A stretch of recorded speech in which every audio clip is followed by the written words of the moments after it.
Now, the greatest radio shows of all time. Suspense. The Shadow Node. Washington calling David Harding, counter-spy. Classic radio theater. The Great Gildersleeve. Fibber McGee and Molly. Dragnet. Gunsmoke. The Lone Ranger. Now, step back into a time machine with your host, Wyatt Cox. Good evening, friends of the Inner Sanctum. Well, on this Sunday, we wrap up a full weekend of comedy here. We'll have Phil Harris and Alice Faye coming up. Jimmy Durante, The Jimmy Durante Show, with Frank Morgan filling in for Jimmy. The Old Gold Comedy Theater, Nothing But the Truth. You Bet Your Life, from Groucho Marx back in 1955. And an episode of the Coca-Cola-sponsored soap opera Claudia.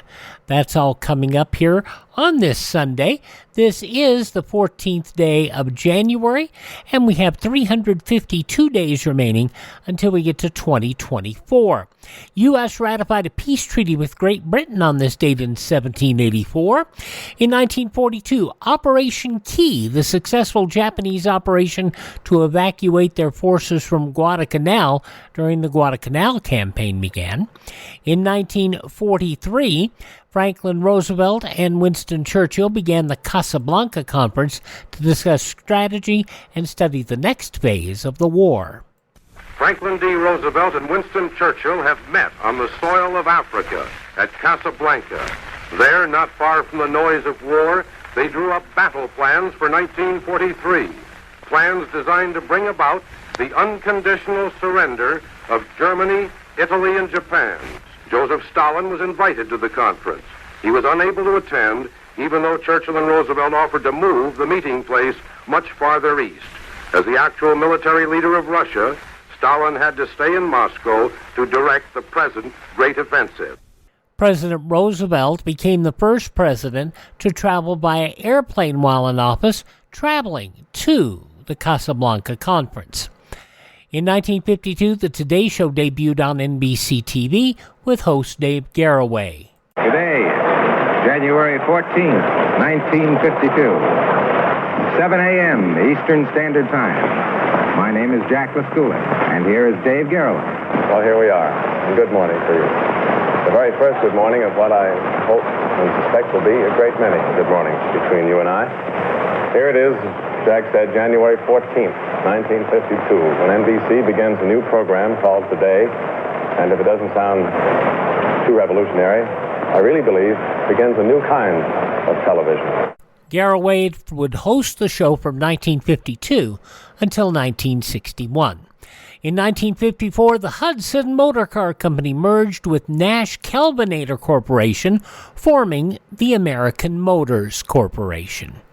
In 1954, Joe DiMaggio and Marilyn Monroe married on this date at San Francisco City Hall.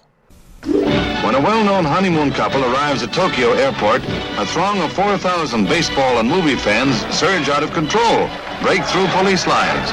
Joe DiMaggio and his bride smile bravely at their greeters, but they don't dare move. So back into the plane they go, while police clear a path to the cargo hatch with DiMaggio's convertible. The stratagem works. The former Yankee slugger and his picture bride escape into the car and head for the safety of their hotel. What excitement on this date back in 1954. 1967, the Human Bee-In took place in San Francisco's Golden Gate Park, launching the Summer of Love. Between 20,000 and 30,000 people attended. In 1970, Diana Ross and the Supremes performed their last concert together at the long-gone Frontier Hotel in Las Vegas. In 1973, Elvis Presley's concert Aloha from Hawaii, broadcast live via satellite, it set the record as the most-watched broadcast by an individual entertainer in television history. In 1993, late-night TV talk show host David Letterman announced he was moving from NBC to CBS, and don't you know, that was a fun jaunt. In 1994, President Clinton and Russian President Boris Yeltsin signed accords in Moscow to stop aiming missiles at any nation and to dismantle the nuclear arsenal of the Ukraine. In 2004, former Enron finance chief Andrew Fastow pled guilty to conspiracy. He accepted a 10-year sentence. That was a massive deal. And in 2004, J.P. Morgan Chase struck a deal to buy Bank One Corporation for $58 billion. And in 2004, President George W. Bush unveiled a plan to send astronauts back to the moon and send them to Mars and beyond.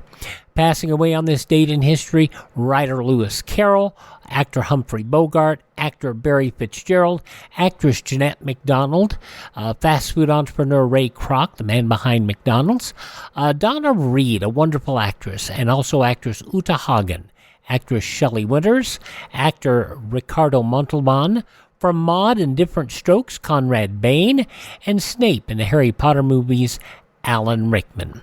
Among those born on this date who have left this mortal coil, trader Benedict Arnold, physician and Nobel laureate Albert Schweitzer, film producer Hal Roach, character actor Sterling Holloway, actor William Bendix, singer Russ Columbo, a game show producer Mark Goodson, also journalist Andy Rooney. Did you ever wonder? Guy Williams from Zorro and Lost in Space, R&B singer Alan Toussaint, and civil rights activist Julian Bond. Hi, this is Jeff Foxworthy. It is now time for the birthday announcements. The following people are now officially older than dirt. Racing legend Big Daddy Don Garlitz is 92 today. Singer Jack Jones, a Las Vegas legend in himself, 86 years old. From Bonnie and Clyde and the Thomas Crown Affair, Faye Dunaway is 83. Evangelist as a child, actor as an adult, Marjo Gortner is 80 years old. From Apollo Creed and Rocky, Carl Weathers is 76. Writer Maureen Dowd is 72. Pro wrestler Hacksaw Jim Duggan, who is a cancer survivor, not only a wrestler in the ring, but a fighter outside the ring, surviving cancer. Jim Duggan, 70 years old. Rapper, actor LL Cool J is 56. Actor Jason Bateman is 55. From the Foo Fighters and Nirvana, David Grohl is 55. And from Glee, Arrow, and Flash, Grant Gustin is 34. Those just a few of the people who celebrate the 14th day of January as their birthday. And if this happens to be your birthday... Hi, we're the Four Freshmen, and we just want to say, Happy birthday to you! And on this Sunday Classic Radio Theater with Wyatt Cox, we'll go back 72 years to January 14th, 1951, and the Phil Harris Alice Faye Show. That's next, here on Classic Radio Theater with Wyatt Cox.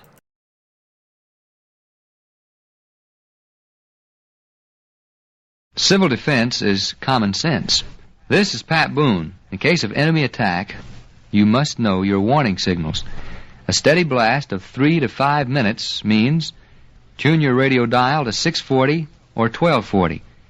A 3-minute wavering tone or a series of short blasts, take cover immediately. And y'all seem to enjoy some of the headlines we did at yesterday's show here of Classic Radio Theater with Wyatt Cox.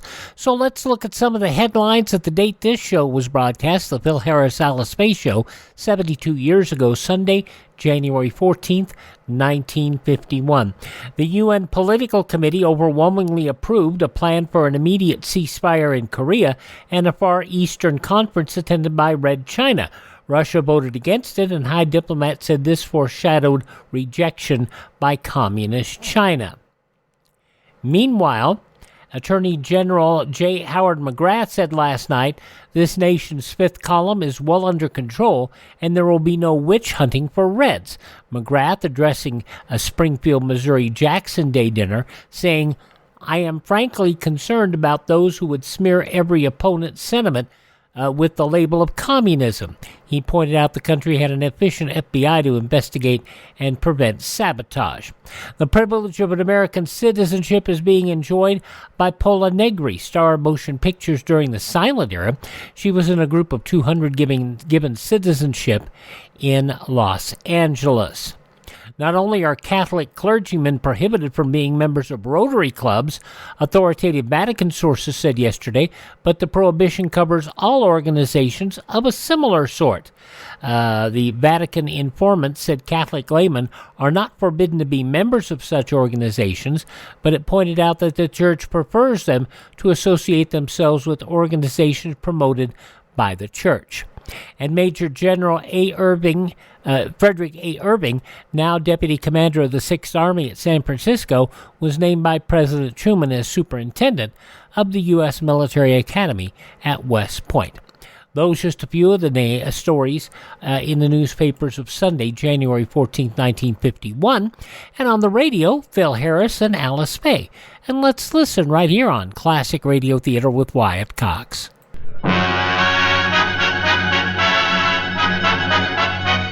Transcribed from Hollywood, the Phil Harris, Alice Faye Show.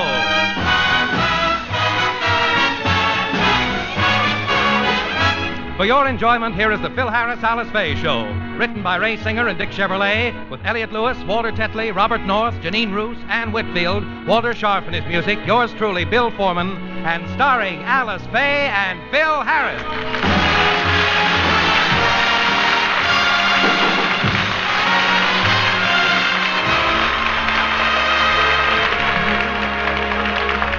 Lately, Phil has realized that he isn't getting any younger, and he must make preparations for the security of his old age. As we look in now, we find him planning a steady income for his future. Now look, baby Alice, you've heard the record 8 times, so let's try and do it the way they do it. But, Daddy, I'm tired. Now, never mind. Now, let's do it once more. Here we go. Here's a happy tune. That'll bring you a smile on the wall when you croon it. You're really in style. And the title is Sam's Song. It's as catchy as can be. With a slight little beat in the melody, sweet keeps you tapping your feet. And the title is Sam's Song. Will a turn on your mind? You said the day in the bills you must pay. Keep your head turned. No.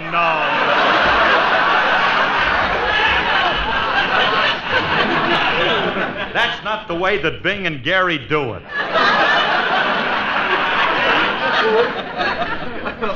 Look, kid, you'll never make a buck for me if you're going to sing that way. Why can't my kids have talent like Crosby so they can support me? But, Daddy, I don't like to sing.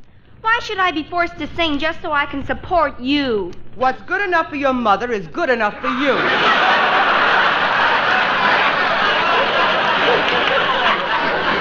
Alice, please. I'll thank you not to interrupt while I'm coaching my little moneymakers. Now try it again, baby Alice. Why waste time with her, Daddy? Let a kid in here that knows what she's doing. I've learned everything from you, Daddy. Oh, so you think you can sing, huh? Are you kidding? Happens to be my business. Now, wait a minute, Phyllis. Get lost, Myrtle. Stand back and give me a little room while I lay this one on him. Well, okay, honey. Then we'll do Sam's song together. Please, Pop. I work alone. Get a load of this. Oh, come with me to Alabama. Come and see my dear old mammy. She's boiling eggs and frying hammy. And that's what I like about the South. Yeah.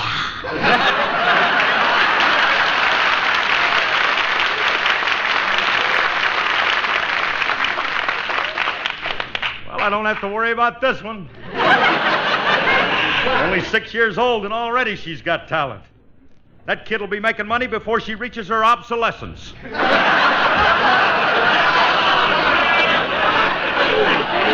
Alice, I guarantee that little Phyllis is going to grow up being able to sing just like me.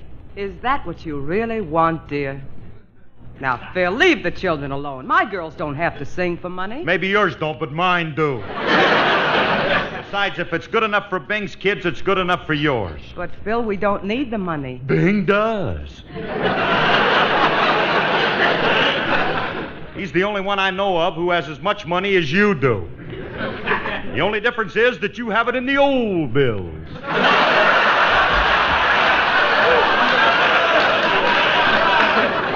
You don't really want your children to support you, do you? Certainly I want them to support me. Why not? Bing has his kids doing all the singing for him. He don't have to work. All he does is sit around all day squeezing Minute Maids to get orange juice. Phil, I think it's fine for the girls to learn how to sing, but you're not the one to teach them. That's what I like about the South. It's not a song for girls or women or men. All right. Or dogs. Wait a minute. Look, honey, that's no way to talk to one of RCA's biggest recording stars. Why, do you realize that my record of The Thing has sold 1,200,000 copies? It sold 1,100,000 copies. Don't tell me I made them. Don't tell me I bought them.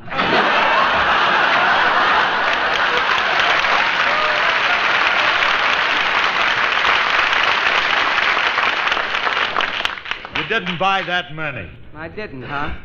Those orange flapjacks piled up in the guest room. That's a woman for you. She buys a lousy million records, and right away she makes a big thing out of it. Besides, I don't have to teach the girls that type of stuff. I'm capable of better things. I'll teach them semi-classical stuff like Waterboy, Sweet Mystery of Life, or One for the Road to Mandalay. Listen closely, kids, and watch how I do this. I love life, so I want to live. I want to live. I want to live. With a voice like that, would you mind telling me why? All right, Lemley, all right. Now, where did you come from? I heard the screaming, and I rushed in. I thought somebody was being attacked. No, nobody's being attacked. I was just singing to my children. Shame on you, Curly. Going around trying to puncture little kids' eardrums. My voice wouldn't puncture anybody's eardrums. Anyway, the girls like to hear me sing. Don't you, baby Alice?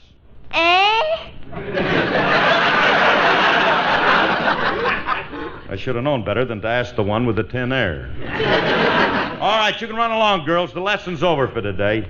Hey, Curly, what's the idea of the singing lesson? Well, I'm trying to prepare him for the future. And little Phyllis has a lot of talent, and I'm going to train her to be a professional singer. Well, that's no career for a woman. There's so many more important jobs that a woman can hold today. Like what? Well, there's a crying need for girl jockeys in Tijuana. All right, Remley. Or you can stretch her neck and make her the goose girl at Hollywood Park. They're not racing there now. For next year. It'll take a year to stretch her neck. All right, Now, what's wrong with a woman being a professional singer? I've done all right. Oh, yeah, but you're different, Alice. You can't teach a child to have a voice like yours. You were born with unusual talent. True. But the girls do have good voices, and with a little training, they might amount to something. I think we ought to get them a good coach. Coach, huh? Well, maybe you're right. Well, we're rehearsing our show in a couple of hours, and I'd better get dressed. Okay, honey. We'll meet you at NBC later, huh? You know something, Frankie? Alice has got an idea. Yeah? Sure. I'd like to get a good coach for the kids. You know, somebody with a nice, soft, cultured voice that has resonance. Mm-hmm. The kind of a voice that sends you. A voice... Hey, Curly, I know just the person. She's a woman, and if she can teach your kids to sound like her, you got nothing to worry about. Let's go see this girl. All right, Remley. Wait a minute. This girl... She's okay, Curly. I give you the word of a gentleman. Well, bring him along, and I'll go. Now, look, I'll take one more chance, Remley. I'll go with you. Now, let's go. You know something? What? You know where it is, huh? I'm going with you, Dad. And pretty soon my girls will be able to sing just like me. And then they'll have no trouble getting a job. I don't know. There ain't much demand for female baritones. Tallulah does all right. Baritones do okay. If you don't believe me, listen, Dad.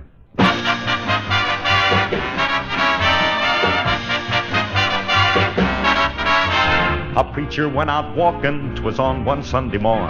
It was against his religion, but he took his gun along. He shot himself some mighty fine quail and one little measly hare. But on his way returning home, he met a great big grizzly bear. Now the bear got down in the middle of the road, on all fours like a great big toad, and looked that preacher right square in the eye. And the preacher looked at him and said, bye-bye. Preacher got up, took out the run. The bear right after that preacher did come, and he run for about a mile. And the preacher sat down and rested a while. Preacher got up, started again. Bear right after him with more vim, and he ran till he spotted a tree. Said, up on the limb is the place for me. Bear reached up, made a grab for him. Preacher leaped and he made the limb, pulled himself up and turned about, cast his eyes to the skies, and he did shout, oh Lord, you delivered Daniel from the lion's den, also delivered Jonah from the belly of the whale, and then the Hebrew children from the fiery furnace. So the good book do declare, yes Lord, if you can't help me, for goodness sake, don't help that bear.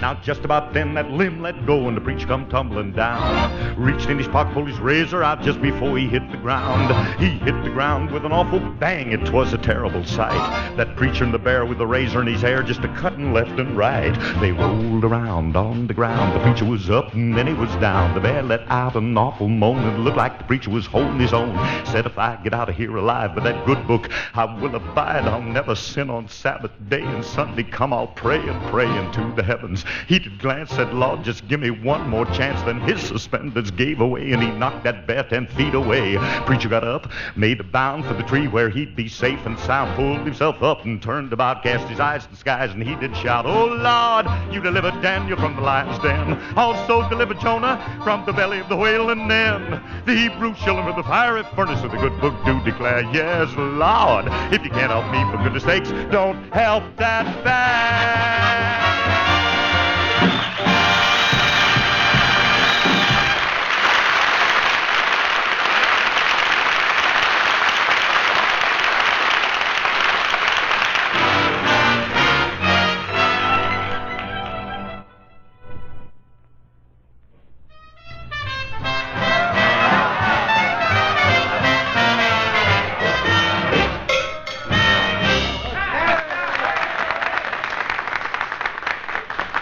Frankie, why'd you bring me to this place? This is a nightclub. All I'm looking for is a voice coach. She works here, Curly. And well, you hear this girl's voice. It's sensational. Well, what does she do here? Is she the star of the show? No. Well, does she sing with a band? Not exactly. Every time I hear a voice, it does something to me. I swoon with ecstasy. Well, what does she do here? Cigars, cigarettes, gardenias.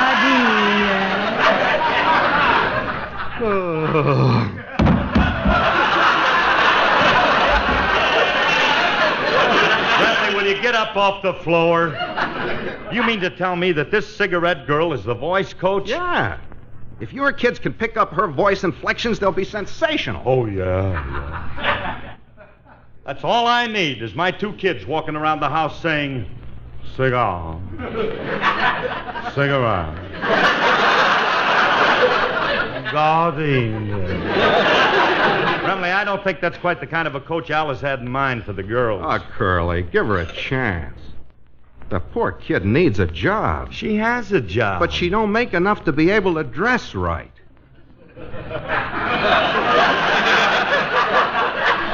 Look at that skimpy costume she has to wear. It only reaches from under her arms to just below her hips. She can't even afford a whole dress. That's a whole dress. She just ain't in it for now.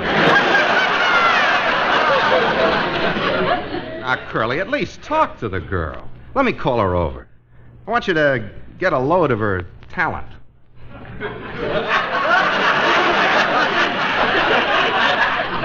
Don't bother. I can see it from here.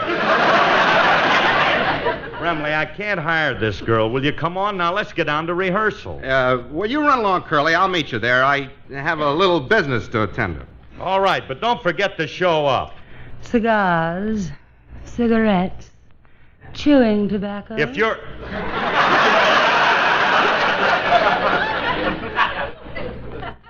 Chewing tobacco? Well, I guess she ran out of gardenias. I'll see you later, Remley. Yeah, okay, Curly. Curly's making a mistake not hiring that girl. We can't let all that talent go to waste. I guess it's up to me to do something for her. Oh, miss. Yes, sir. Is there anything I can do for you? Sit down, my child. There's nothing you can do for me, but I'm in a position to do things for you.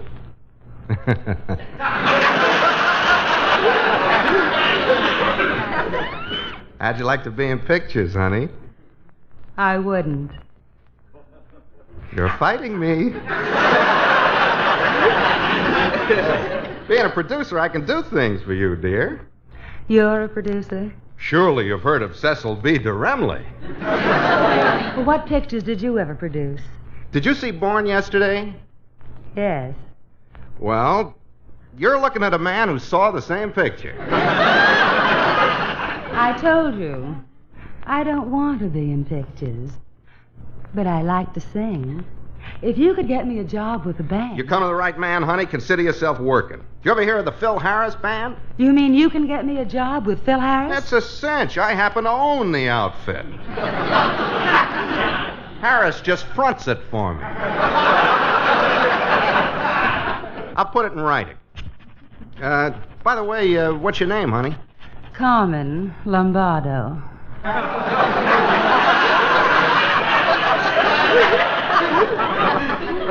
You're not one of Guy's brothers, are you? No, I just happen to have the same name. Yeah, well, here's the contract. It says, I hereby agree to pay Miss Carmen Lombardo $500 a week, 52 weeks, signed, Phil Harris. Now, about the date. I'll pick you up later as soon as I get back from band rehearsal. Oh, I'll go with you, darling. It'll give me a chance to practice with the band. Well, I don't know. You see... Don't argue, Cecil. If you want a date tonight, I'm going to band rehearsal with you. Yeah. Mm-hmm.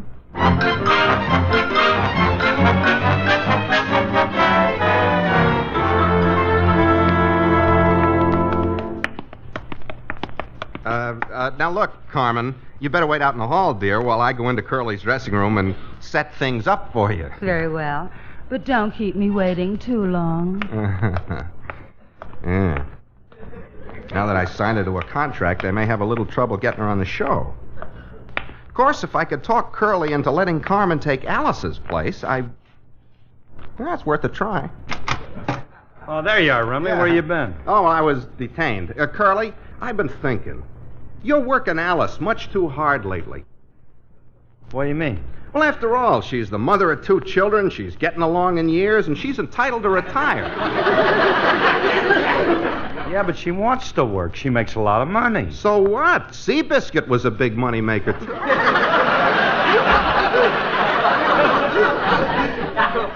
But after a while, they retired him and put him out to pasture, and he has nothing to do but eat grass. Yeah, but I don't know if Alice would like to live in a pasture. Besides, grass gives her heartburn.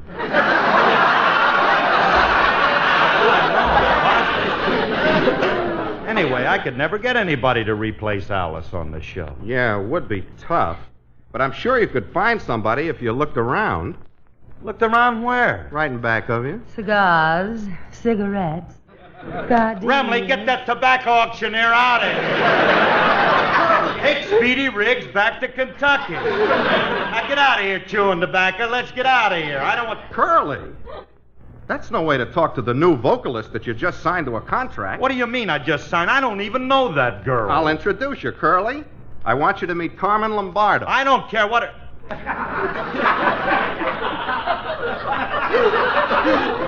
Carmen Lombardo? Egad, how you've changed. You're not the little coquette I used to know. No, she's not that Carmen. Hey, she'll look great standing up in front of the band, Curly. You want to put her in front of my musicians? Yeah. Are you kidding, Elliot?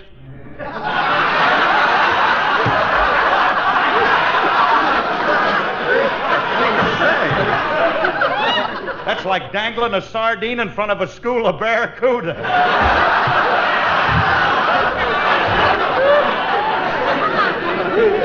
Look, Carm. I'm sorry, honey, but we can't use you with this band. Oh, but you've got to hire me. I quit my job. I have no money. I can't pay my room rent. And my mother needs an operation. Stop making fun of me. Mother does need an operation. Oh, well, that's different. And in that case, we'll be glad to help. Then you'll give me the job? No, send your mother round and we'll operate on her. Oh, please, lady. Lady, please. Now stop it. You're breaking my heart. Don't cry. Don't do it. Hey, she cries pretty good, don't she?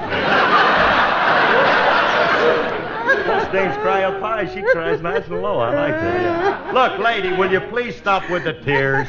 Well, stop crying. I tell you I can't. Carmen, you're getting my feet wet.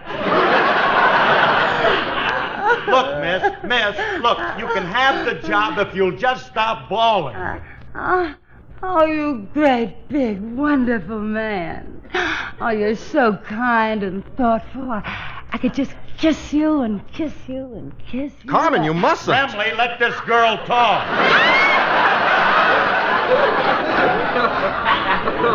I'm ready to start to work right now. Shall we go in and rehearse my song? Now, not so fast. You wait here in my dressing room, and I'll call you when I'm ready for you. Come on, Emily. Don't try any tricks, boys. Remember, I have a contract. I can't understand you for the life of me. The things you get me into. What are you trying to do? I don't want that dame around here. We got to get rid of her before Alice sees her. We can't, Curly. Carmen has a contract, and she's liable to sue us for everything you got. All right. Now, let's get into the studio, and maybe we can talk Alice out of singing. I never heard of it. Where have you been, Phil? I'm ready to rehearse my song again. Oh, yeah, your song. Look, honey, you know, after thinking it over, I don't think you ought to sing. You know, I just found out that singing is not healthy. It causes baldness. That's right. Some of our best crooners haven't got a hair on their heads. Well, maybe so, but you're not talking me out of singing. I'm going up on the bandstand and do my song right now. But, honey, I tell you... Curly, let her sing. I got an idea. After she's through singing, we'll make believe that we didn't hear a sound come out of her. Go ahead and sing, Alice. We'd love to hear you.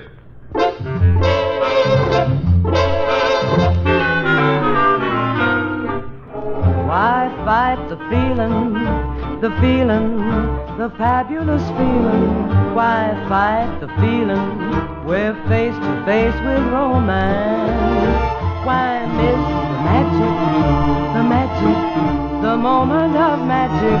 Why miss the magic? Relax, give it a chance. We're right on the very brink of kiss number one. There's no time to stop and think. It's too late to run, the beginning has begun. So why fight the feeling that started us reeling? Why fight the feeling that says tonight is the night? Why fight the feeling when it's oh so right?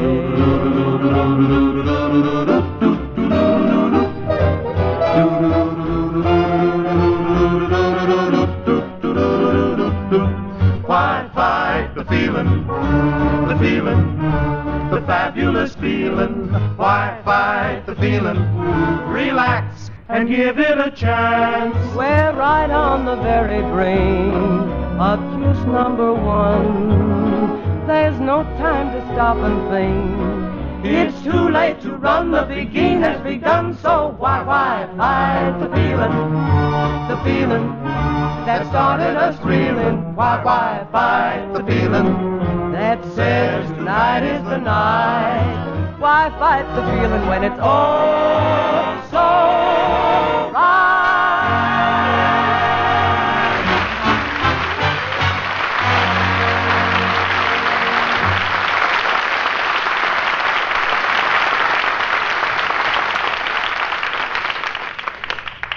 Well, how was that, fellas? Hey, the band sounded great, didn't it, Frankie? Yeah, but I thought Alice said she was going to sing. I guess she changed her mind. Now, what are you talking about? I just finished my song. I didn't hear her sing a note. Frankie, didn't you hear me sing? I can't answer that. Oh, why not? I can't even hear you talking. Frankie,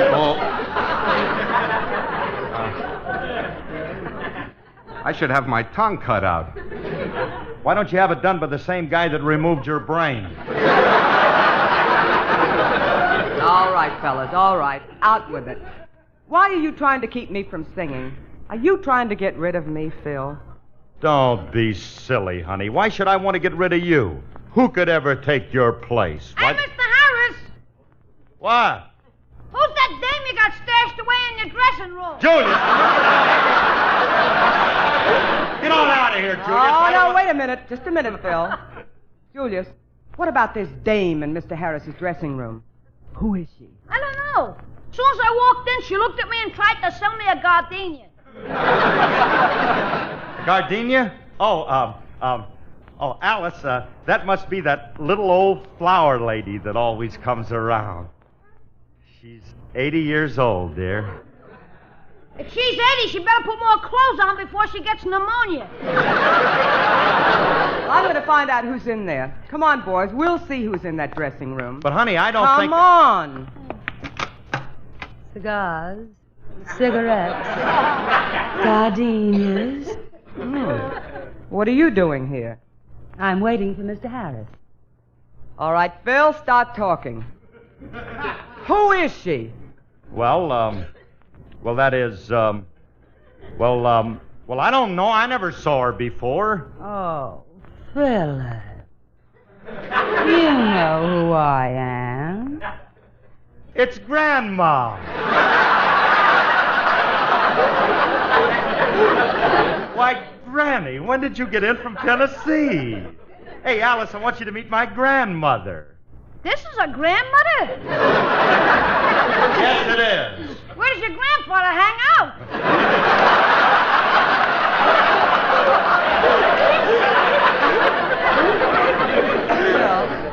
Phil, you never told me you had such a young, shapely grandmother. Well, you know Grandpa. He gets a new model every year. You see, he doesn't have a car, and he... All right, you can stop now. Miss, who are you? I'm the new singer Mr. Harris hired to replace the old girl he had.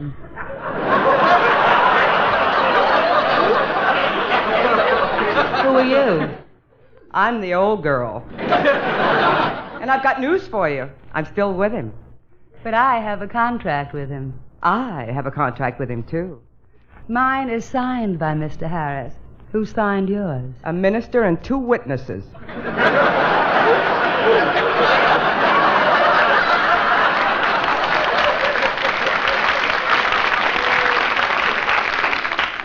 Let's see you top that one.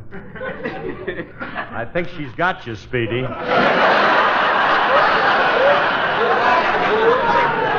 Alice, I didn't sign no contract with her. Frankie did. Well, if Frankie signed it, it's not valid. You might as well, run along, miss.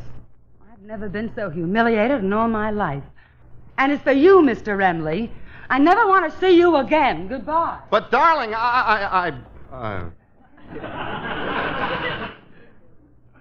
There goes the only girl I ever loved.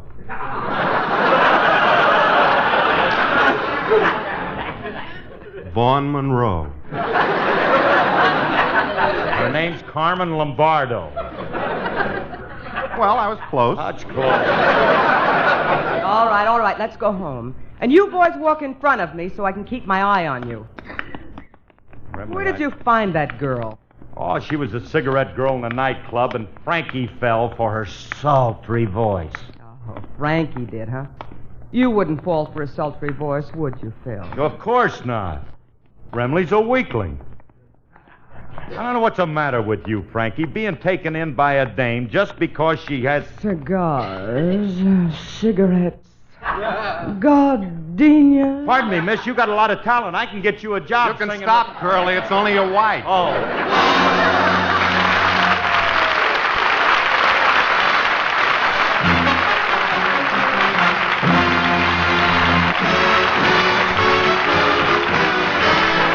This program was produced and...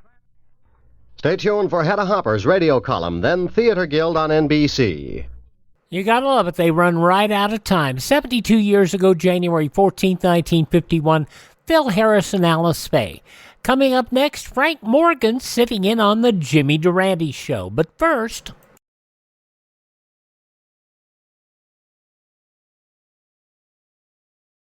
Civil defense is common sense. This is Boris Karloff. No one can guarantee the survival of every home during a nuclear war, but a strong civil defense can save millions of lives. Make sure that yours is one of them.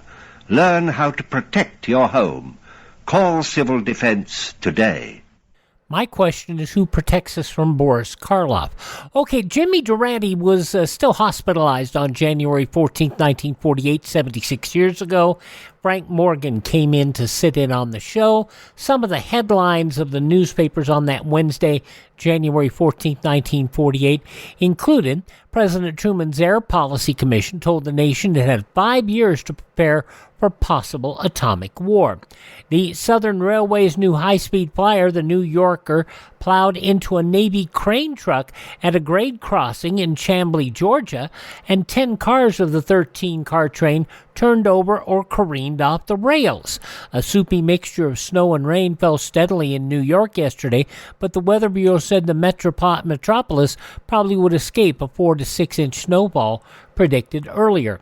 Secretary of Agriculture Clinton P. Anderson tried to reassure a skeptical Republican Congress yesterday that Marshall Plan food exports to Europe will have no major effect on domestic prices and supplies.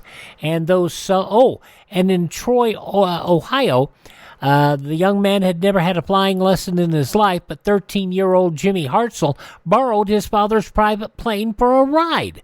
Jimmy and 3 other 8th grade students rolled the plane from a hangar on the Hartzell estate and took off on a 2-hour flight. Sheriff Truman Pitts said young Hartzell finally landed the plane safely in a cornfield at nearby Sydney, Ohio, because he and 2 of his passengers became airsick. Well, better airsick than the worst of the things that could have happened. Some of the headlines from Wednesday, January 14th, 1948. Back to the radio now. Jimmy Durante Show. Frank Morgan sitting in for the Schnozola. Doing it without a nose. Good health to all from Rexall. From Hollywood, it's the Jimmy Durante Show.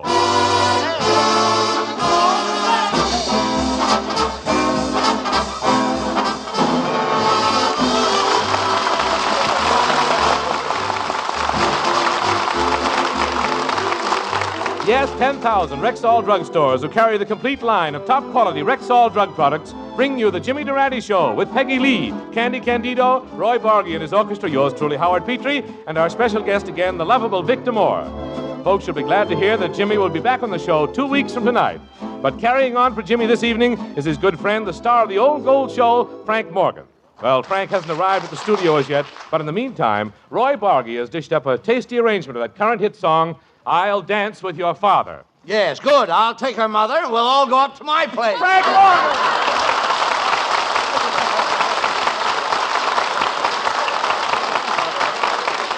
Thank you. It's a pleasure being on the Jimmy Durante Show. Now, where do we start, Mr. Petrie?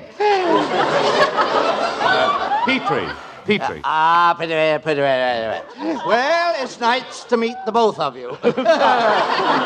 Now, just exactly what is it I'm supposed to do here tonight? Well, as you know, Mr. Morgan, Jimmy is in the hospital. Why, of course I know it. On Durante's floor, they have one of the most ravishing nurses I've ever seen. Blonde hair, blue eyes, and a form divine. I've been over there every day this week. I think I'll go back tomorrow and see Jimmy. Well, I'm afraid you're too late, Mr. Morgan. Jimmy was discharged from the hospital today. Well, that's wonderful. Everybody at MGM will be delighted to have Jimmy back. Yes. He can play Lana Turner's part. Especially the men in the makeup department. Well, tell me, why the men in the makeup department? Well, the Durantes knows they get a lot of overtime. We're awfully glad you got here on time, Mr. Morgan. We heard that you were up at Sun Valley and thought you might have been snowbound. Are you serious? Yeah. Morgan snowbound? Morgan, who surveyed the Alaskan highway for the government? Well, it doesn't matter. Now that you're here... I knew you'd be interested. It was a frightful experience. Yeah, but we really haven't the time to go into that... Don't fight it, Pewter. You're going to... It was in the winter of '43, and I was paddling up the Kamchatka River, when suddenly I realized that I was lost in the uncharted wastelands of the Arctic, with the temperature at 30 below and the wind whistling through my open kayak. Goodness, what did you do? What could I do? I buttoned it up. I had used up all my provisions, and starvation was staring me in the face. It was at this point that I had to shoot one of my sled dogs. For food? Exactly. The little rascal was holding out a can of Red Heart on me. As the icy fingers of the relentless Arctic night closed in, it was an imperative that I acquire warmer garments. Fortunately, I sighted an Eskimo. Say, is it true, Mr. Morgan, that the Eskimo is a sharp trader? Oh, yes. He often gets as much as a can of Sterno for one of his wives. Well, so you traded with him for one of his wives? Huh? Don't be silly. I went to Alaska to get rid of one of mine. To get clothing. Yes. Well, I approached the Eskimo cautiously, and after such gestures of friendship as rubbing noses and picking each other's pockets, we proceeded to trade, and 3 days later, I discovered that instead of an Eskimo suit, I had purchased an Eskimo. Oh, how horrible for the both of you. Yes. What? Oh, you doll. You sneaked one in. 6 months later, I discovered my companion was a female Eskimo. And what with one thing and another, we fell madly in love. Oh, you wanted to marry her? Yes. She warned me, however, that in a warmer climate, her fragile beauty might fade and a subtle change might come about in her appearance. But I was not prepared for the amazing change which did take place. Well, Mr. Morgan, you mean you brought your lovely Eskimo maiden here to Hollywood and she changed? Changed? That lovely maiden is now Sidney Greenstreet. Well, so long, Mr. Pewter. I'll see you around. Oh, just a minute. Here, come back here, Mr. Morgan. Come back here, please. You're not through yet. Well, I must have been good. I'm held over. What is it now? Well, there's a man here who has something important to discuss with Mr. Durante. Yes? It's Jimmy's old friend, Mr. Ripple, the United States Commissioner of Rivers and Waterways. Water? Well, I'll see him anyway. Glad to know you, sir. Well, how do you do? This guy could put out brush fires. He carries his own sprinkler system. Jimmy isn't here tonight, but maybe I can help you, Mr. Tipple? Mr. Ripple, there's a in it. What's your problem, son? Well, the Mississippi River is running in the wrong direction. You should smoke old goals and get rid of that cough. No, it's not there. But my advice to you, son, if you want to change the course of the Mississippi, is to install a system of pipelines. Oh, pipelines don't work. We built one once to carry molasses from Texas to Chicago. Molasses? Well, didn't the pipeline work? It broke in the middle, and now half of St. Louis is garbage. I had an answer for that, but this guy washed out my next line. How did the people of St. Louis feel after being covered with 6 feet of molasses? They only had one thing to say. What's that? I'm forever blowing bubbles.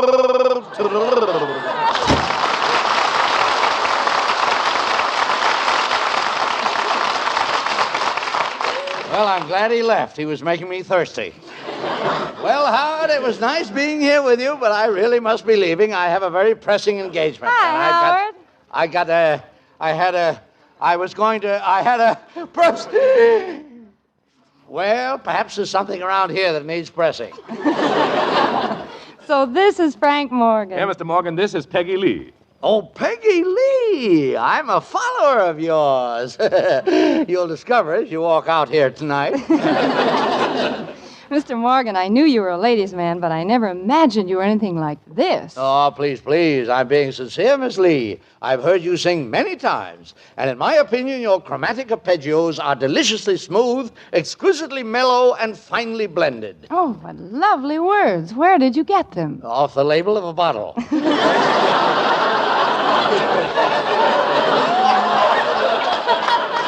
Seriously, my dear, I do a little voice coaching, you know, and I don't mind going on record as saying that you and I could make beautiful music together.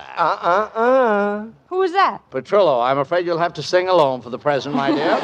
What shall it be? All dressed up with a broken heart. Oh, good. Well, I'll sit right here and watch. I'll listen to you.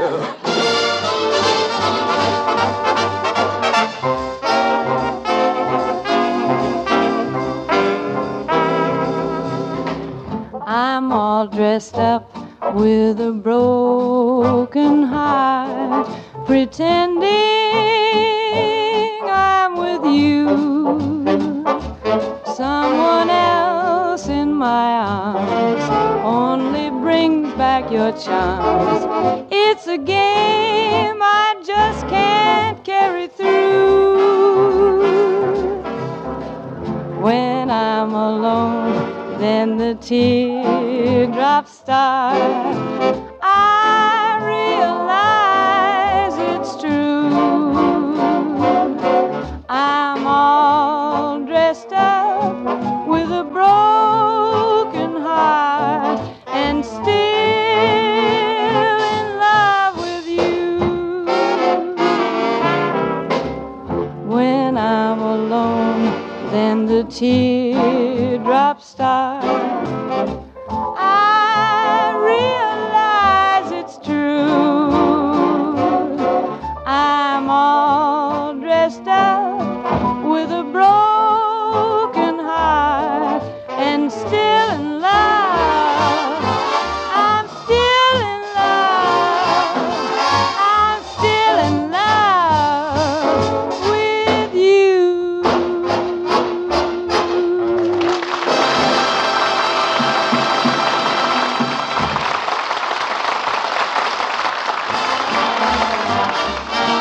If you want to be sure that the product is pure when you ask for a drug preparation, buy the Rexall line at the Rexall sign of Rexall identification.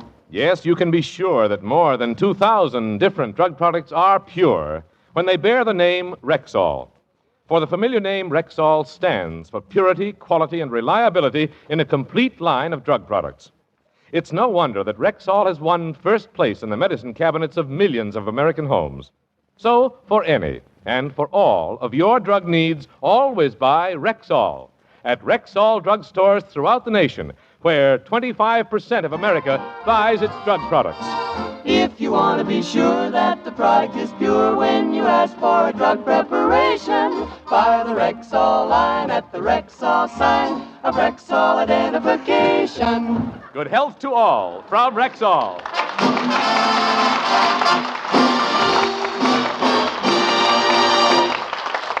Well, things are moving along splendidly. Now, the only thing I need around here to make my evening complete is a date with a beautiful girl. Well, I do, Mr. Morgan. I'm Candy. Oh, no. This is amazing. It's the first blind date I've had who has a mustache longer than mine. Tell me, young lady, how would you feel going out on a date with Frank Morgan? Well, if you get me in a corner and the lights are turned down low, my mother told me I should say, I'm feeling mighty low.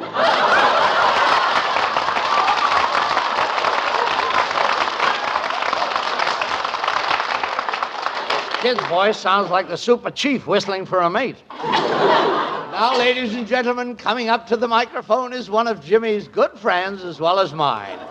It's that dashing Turhan Bay, who is more Bay than Turhan. Victor Moore!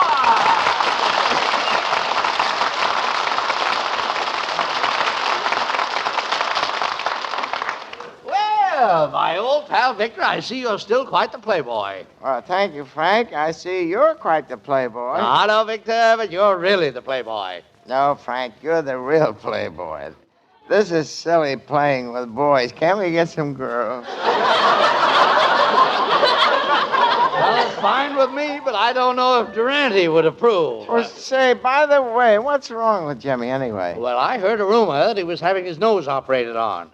They told me an entire hospital gallery stood up and cheered when Durante put his nose on the operating table. No wonder, since prices went up, that's the first time they've seen that much meat on the table. Well, Victor, as long as we ran into each other this way, why don't we plan to go out tonight? I've got a telephone book with phone numbers of 20 beautiful girls. Is that all you ever think about? Wine, women, and song? Oh, don't be ridiculous. Many's the time I've gone for days without thinking of song. And my taste for spirits began at a very early age. Even in high school, I was voted the boy most likely to use San-San. Well, tell me, Frank, does your whole family drink? Of course, my good man, but in moderation. My great-uncle is now 105 years old, and a nurse feeds him bourbon for breakfast, bourbon for lunch, and bourbon for dinner. Chaser? Yes, but he's a little old to catch her. I see what you mean. But you know, Victor, I'm glad you showed up tonight. I was just thinking about you recently. Have you ever been interested in athletics? Oh, yes. When I was younger, I was a real athlete. For years, I played football at Baxter. But if you played football at Baxter, you were on an all-girl team. Yeah, I know. We didn't win many games, but... Oh, those huddles.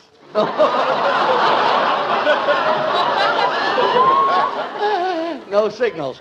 Well, Victor, I'm convinced you're just the man I'm looking for. What this country needs most is a suitable contender to fight Joe Louis for the heavyweight championship of the world. Yeah, I think so, too. And you are the logical contender. What? Yes. Do you mind if I go back to my garden? I have to let out the hem on some early bloomers.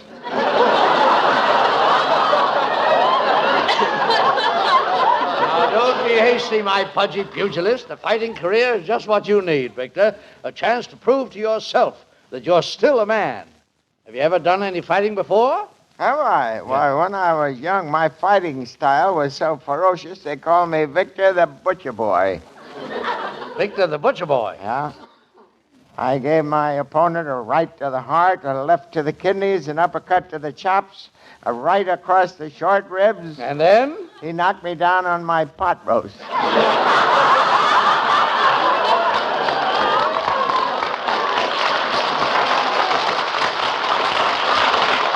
Well, pass the mustard and let's get going. I'm going to take you under my wing, Victor, and get you in shape. Do you think you could make me another Jersey Joe Walcott? Of course. Why, with my brains and your body, we could... Say, we don't have much to work with, do we? But, Victor, it takes strenuous training. After all, Walcott has muscles. I got muscles. Walcott has stamina. I got stamina. And Walcott has 6 children. If you don't mind, could we go to the next page? Is this a private conversation, or can anybody break in? Oh. Victor, do join us. Maggie, we were just discussing Victor's biceps. Would you care to feel the muscle in his arms? Oh, I'd love to. Victor, take your coat off. No, I can't. That's where I keep my muscles. You might be interested to know, Miss Lee, that under my direction this lad is going to fight Joe Louis. Yeah, I'll murder him. Oh, you fascinate me, Victor. Tell me more about yourself. Well, I was born at a very early age in Worcester, Massachusetts. I weighed only 3.5 pounds. I'm surprised the game warden let them keep you. Yeah, but I grew rapidly, and at the age of 3 months... Yes? What happened? Nothing. I was too young.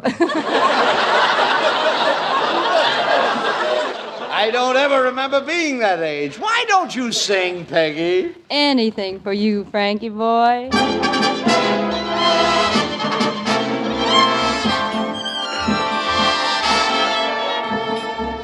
Dance, ballerina, dance, and do your pirouette in rhythm with your aching heart. Dance, ballerina, dance. You mustn't once forget a dancer has to dance the part. Whirl, ballerina, whirl, and just ignore the chair that's empty in the second row. This is your moment, girl, although he's not out there applauding as you steal the show. Once you said his love must wait its turn, you wanted fame instead. I guess that's your concern. We live and learn, and love is gone, ballerina gone. Go on with your career, you can't afford a backward glance. Dance on and on and on. 1,000 people here have come to see the show. As round and round you go, so ballerina dance. Dance, dance, ballerina dance.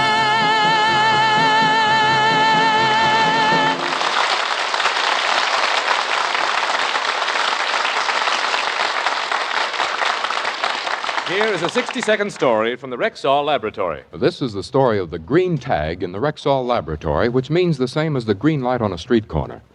The raw materials for Rexall products come from all over the world. When a shipment of herbs, for instance, arrives at the Rexall Laboratory, it is placed in a large sterilizing room, after which a green tag is attached to each bale. When the shipment goes to the warehouse, every bale is checked. If any bale arrives without a green tag, the warehouse gives it the red light, and back it goes to the sterilizing room. This is only a small example of the great care Rexall takes with all its raw materials. But it's a part of your guarantee that you can always depend on any product that bears the name Rexall. So for any and for all of your household drug needs, always buy Rexall at Rexall drugstores everywhere. If you want to be sure that the product is pure when you ask for a drug preparation, buy the Rexall line at the Rexall sign of Rexall identification. Good health to all from Rexall.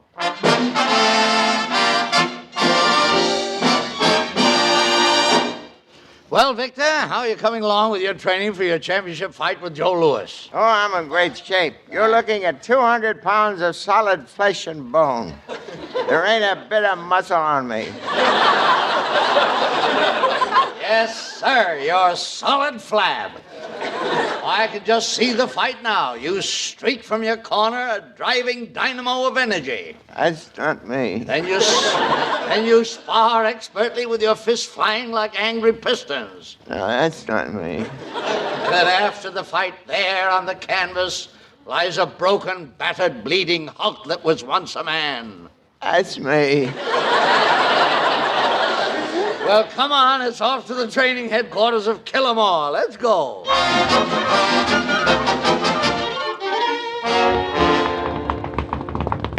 Killer, you've been training for weeks now, and I'm really ashamed that you haven't lost any weight. Why, you're spread out like an Iowa picnic. Yeah, well, I'm trying. Nonsense. When you started, we spelled your name out on the back of your trunks. Now there's room for your name, address, telephone, and social security number. Well, you better be careful or I'll take my advertising space elsewhere. I've already leased it out for Man of Distinction ad. Well, I don't know why we have such trouble getting you in shape. I've spared no expense keeping this training camp absolutely sanitary. That's what you think. Look, flying in the window, it's the biggest virus X germ I've ever seen. My God, you're right. Look out, Victor. He's biting me. Tell me, virus X germ, how did you feel after biting Frank Morgan?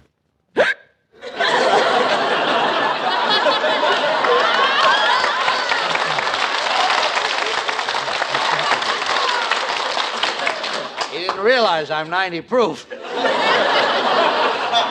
Now, you go on over there and work out on the punching bag while I complete arrangements for the fight. Okie dokie. That's the spirit, gadzooks. What's this? A woman in our training camp. Miss, you have no business here. Who are you, anyway? My name is Hot Breath Houlihan.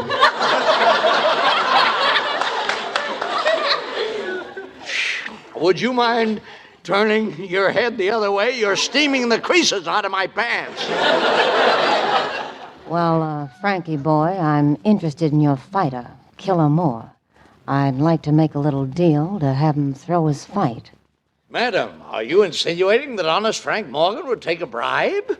This only happened once before, when some nefarious scoundrel offered me money to reveal the signals of my high school football team.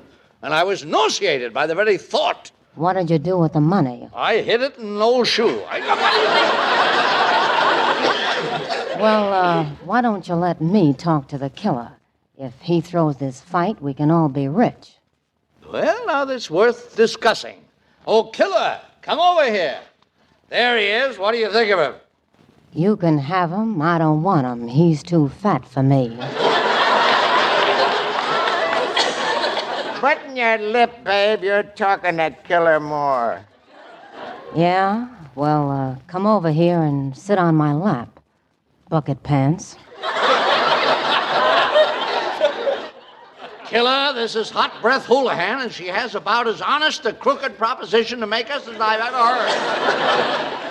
Well, you see, it's like this, Snooky. If you lay down in your fight with Lewis, we can make a lot of money. Oh, no, I wouldn't lay down. But we could all retire. Save your breath. Killer Moore never throws a fight. But if you would, I'd love you for it. And cover your waiting mouth with hard, burning kisses. What do you say now? Throw in the towel. I'll be home early tonight, Mother.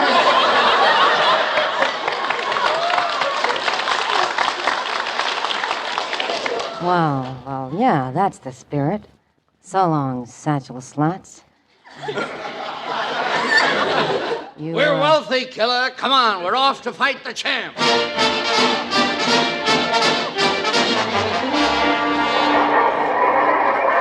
Ladies and gentlemen, you're about to witness 15 rounds of boxing for the heavyweight championship of the world. In this corner, Joe Louis. And in this corner, the challenger, Killer Moore.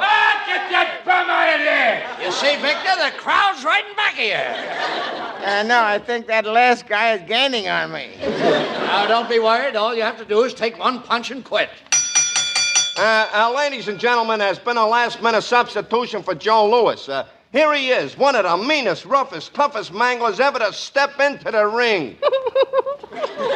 That's me. I'm Candy.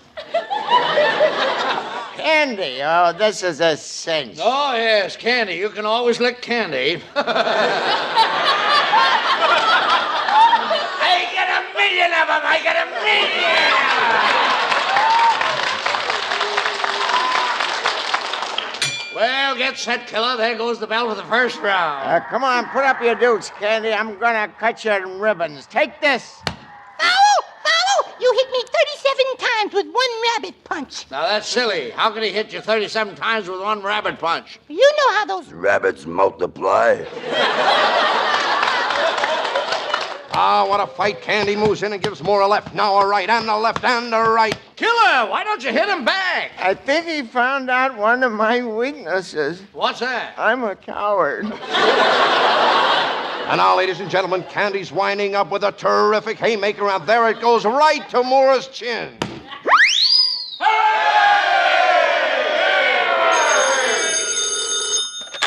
Hello? Hello, Frank? Victor, where are you? Candy knocked me clear out of the arena, and I landed in the same hospital with Jimmy Durante. The only reason he's staying here is because of his nurse. Nonsense. No nurse is going to keep Jimmy in the hospital. Put her on. I'll talk to her. Young lady, what's your name? My name is Hot Breath Houlihan. Move over, Durante. I'm joining you.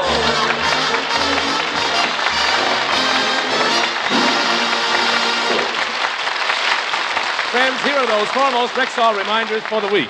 Remember, 25% of America buys its drug needs in Rexall drugstores. Remember, Rexall is that large and respected family of more than 2,000 different drug products. Remember, you can always depend on any drug product bearing the name Rexall.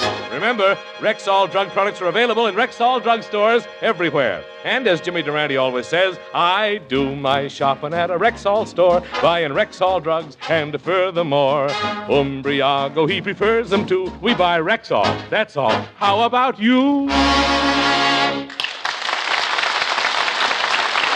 Well, Victor, I guess you and I have taken care of everything around here. Let's go home. Hey, now, wait a minute. Not so fast, you two Lotharios. You're not getting out of here until you join me in singing Jimmy's own song, Chittabee. Well, now, it's only fair to tell you, Becky, I'm not very good at handling vocals. My specialty is vocalist. But let's try it. How about it, Victor? Oh, I can't sing. I haven't got my bathtub with me.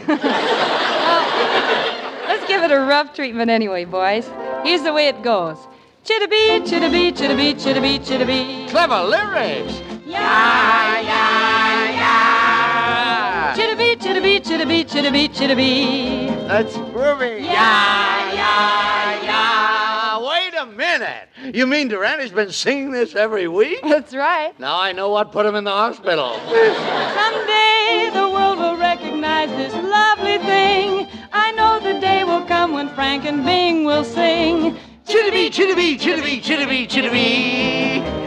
Yeah, yeah, yeah. It's kind of catchy. Yeah, yeah, yeah. Do you like it? We love your schnozzle. Yeah, We love yeah, yeah, yeah.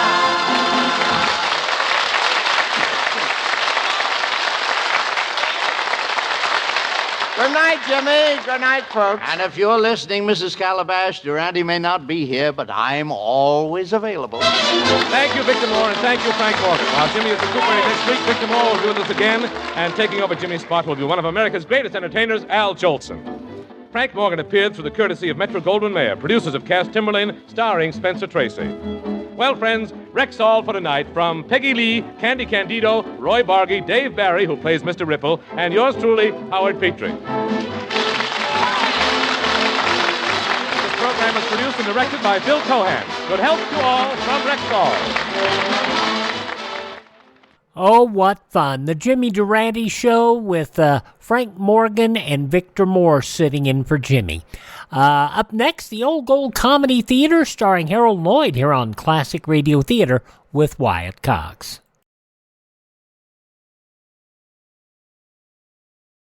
Americans have always been noted for their know-how. And you young men in search of a career, you can put this practical talent to excellent use in one of our nation's many engineering schools. At the present time, we need engineers. We need them to maintain our scientific and engineering superiority. So look to your future, to America's future. Plan now to become an engineer. Now the Harold Lloyd hosted Old Gold Comedy Theater on Classic Radio Theater with Wyatt Cox.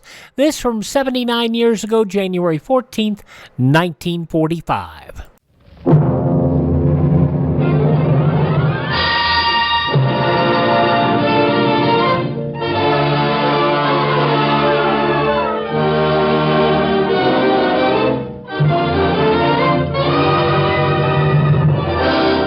From Radio City in New York, the makers of Old Gold cigarettes present the Comedy Theater. The only radio program which brings you every week the greatest stars in the greatest comedies. Tonight's play, Nothing But the Truth, starring Ann Baxter and Alan Young.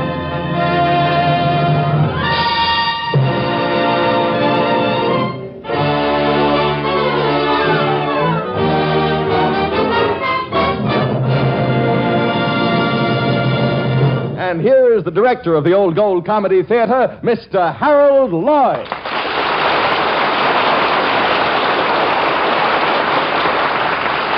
Good evening, ladies and gentlemen. Tonight's play is called Nothing But the Truth. That's a rather frightening title for a master of ceremonies. It limits him so. However, in the case of our stars tonight, it doesn't have to.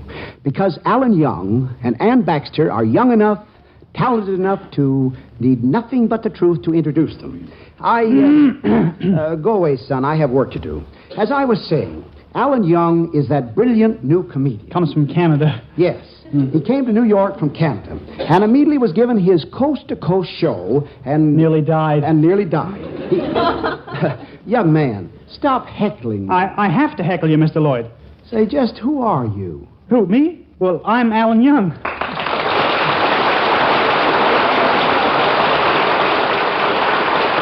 So you're Alan Young? Yeah, I don't look it, do I? You see, the trouble is none of my mother's children resemble each other very much. How many children your mother have? One. Well, be that as it may. In our play tonight, you're Bob Bennett. You're a young stockbroker working for E.M. Ralston, the big bad wolf of Wall Street. Can't I be a wolf, too? No. Oh. You're sitting in your office chatting to a client over the phone. The door opens and a beautiful girl appears. It's Gwen Ralston, your boss's daughter. Ah, here she comes now. What do you mean, Gwen Ralston? That's Ann Baxter.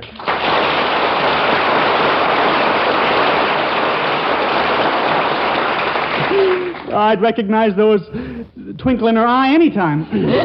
Thank you, Alan. But in the play, I'm Gwen Ralston, and I'm coming to your office with $10,000. $10,000?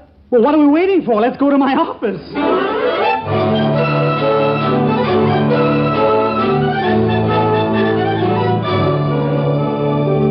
And that's where we find Bob Bennett, in his office, talking to a client on the phone. Yes, Mr. Hadley. I've got my eyes wide open, waiting for opportunity to knock at the door. Opportunity.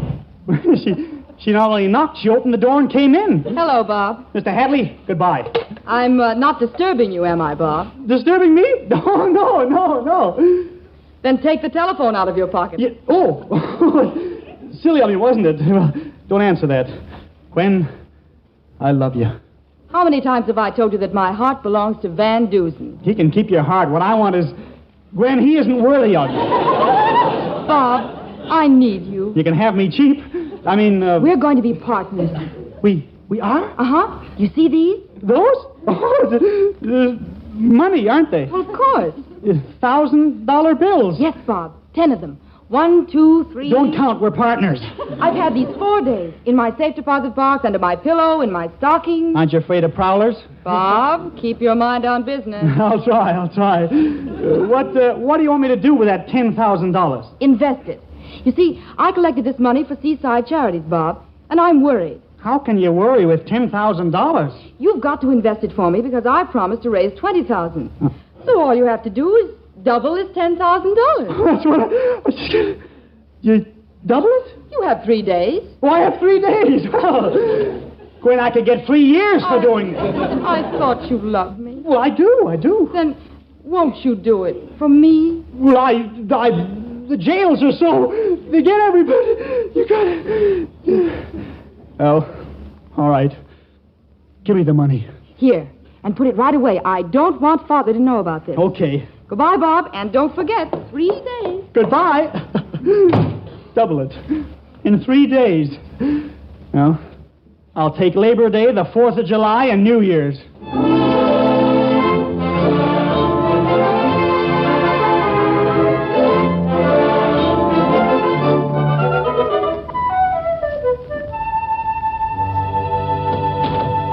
Mr. Ralston, I didn't want to speak to you about...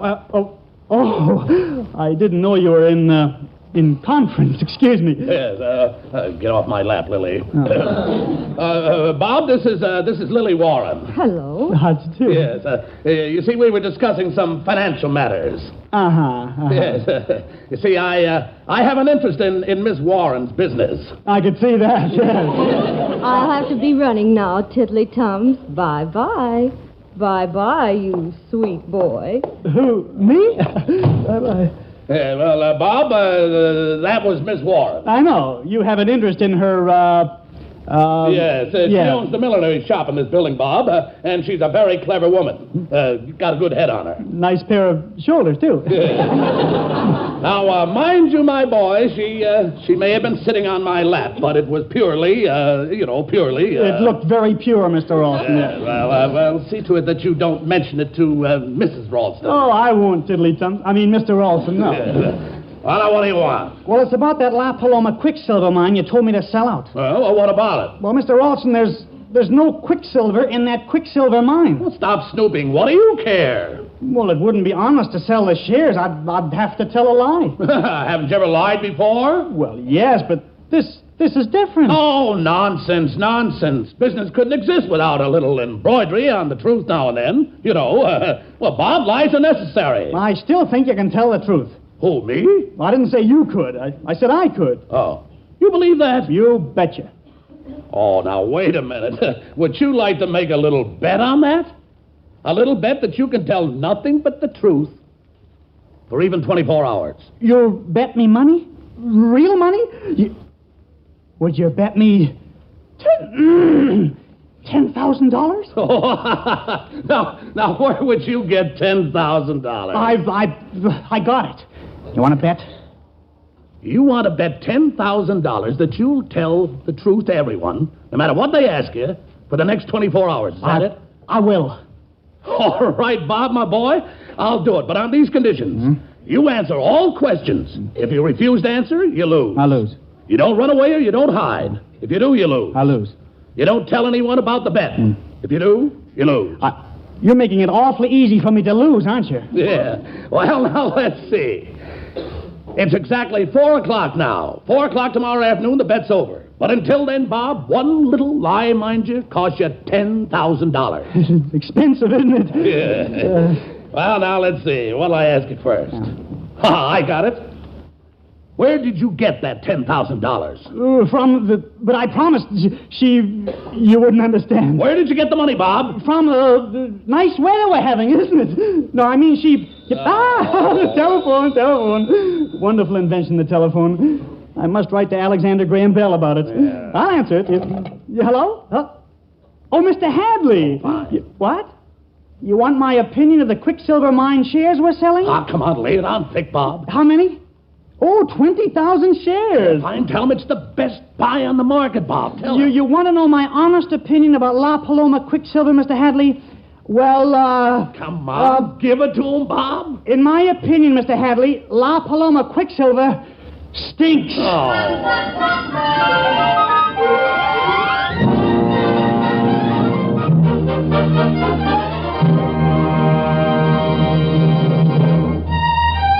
Well, the bet's only 5 minutes old, and Bob's already in trouble. How much deeper in trouble will he be before the 24 hours are up?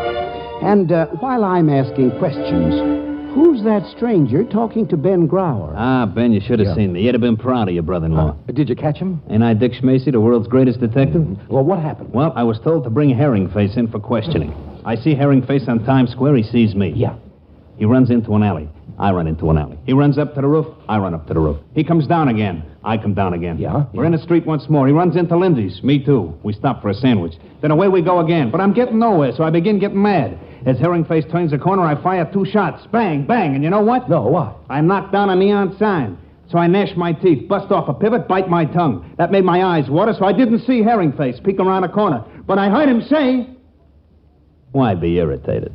Light an old gold. Now, there's a man. There's a man who knows what's what. Yes, smokers, when you're running round in circles, why be irritated? Light an old gold. Especially today, there's nothing like the comfort and pleasure of a fine cigarette. But listen, you won't get that comfort and pleasure if your cigarette is hot, harsh, or dry. So listen carefully. To help prevent cigarette dryness, Old Gold's superb tobaccos are specially conditioned with apple honey to help hold in the natural moisture, to help guard your smoking enjoyment. In addition, to give you a smoke of extra bouquet, extra flavor, a touch of rare imported Latakias added to Old Gold's blend of many great tobaccos. Yes, extra flavor plus extra special protection against cigarette dryness. That's Old Gold. Soon as you can, try a pack.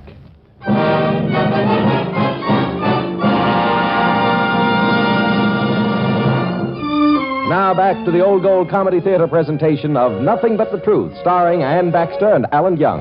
All right, Mr. Lloyd. Have you ever bet $10,000 that you could tell the truth for 24 hours? Come to think of it, have you ever told the truth for 24 hours? Well, that's what Bob Bennett bet he could do. It's later in the day now, the day of the bet, and Bob is being driven out to Ralston's country home by an eager Ralston who is chuckling in anticipation. Well, here we are. Hop out, my boy. If you don't mind, I'll crawl out. I got nothing to hop about. Oh, come on. Stop stalling. You like the house? Oh, it's beautiful. Huh? Enough to be a gas station. After you, sir. Well, hello, everybody. I guess you all know Bob here. My, Madge, you're looking positively beautiful today. Oh, Ed. Doesn't she look beautiful, Bob? Who? My wife. Oh, pay no attention to him, Bob. He's just an old flatterer. Bob, I said, doesn't my wife look beautiful? Yes, I remember now. You did say that. Well, you better answer, Bob. Well, you know the old Chinese proverb. Oh, now don't you start flattering me, Bob. What does the old Chinese proverb say? Yes. I don't know any old Chinese proverbs. Bob, what is the matter with you? Perhaps he isn't feeling well, Gwen. Frankly, Mrs. Ralston, I'm not. Oh, I'm sorry to hear that. I'll have some herbs brewed for you at dinner, and you'll be all right in a jiffy. Now, Bob, tell me, what do you think of my wife's dress? It's a new one, you know. Yeah, I can see that. Come on, Bob, we want the truth. It looks like a built-in flour sack. Bob, how dare you? How would you like a punch in the nose, Bennett? I wouldn't, and you keep out of this, Van.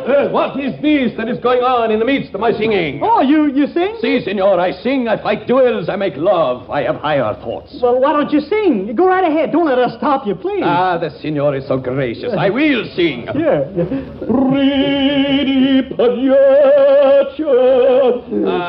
I like the senor's voice, Bob. Mustn't interrupt the singing. Yes, but I still say, how do you like the senor's voice? Well, it probably has something about it.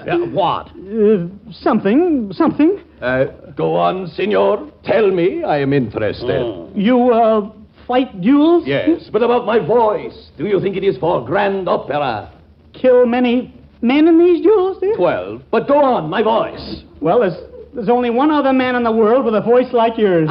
Melchior Gili? Andy Devine. Senor, that is the insult supreme. Tomorrow morning you will fight with me the duel. Oh, no, I won't. And why not, senor? I might get killed. Bah, you are afraid. That is the truth. Mrs. Ralston, I go. Goodbye. Oh, please, senor, wait for me. Two gone. Come on, Gwen, let's get out of here. You go into the garden, Van. I want to speak to Bob for a moment. Okay, but watch him. I think he's nuts. Father? Well, I guess I might as well go and change. But I'll be back in a few minutes, Bob. Yeah. Bob, did you invest my money? Uh-huh. In what? I took your money and Gwen, you're beautiful. Am I really? Oh, you are. And that is nothing but the truth. Gwen, what do you see in that overgrown old Van? Well, he's handsome. Yes, but... He's got lots of money. Yes, and he's an all-American fullback. Maybe, but Gwen, you don't marry a man to play football with him. You know, I used to be a wrestler. Bob, I've been mean to you, haven't I? Well, I never thought you really liked Van. There is a chance for me. Well, if you ever did anything about it, instead of just talking... Like this? Oh, like that. More. If I can stand it.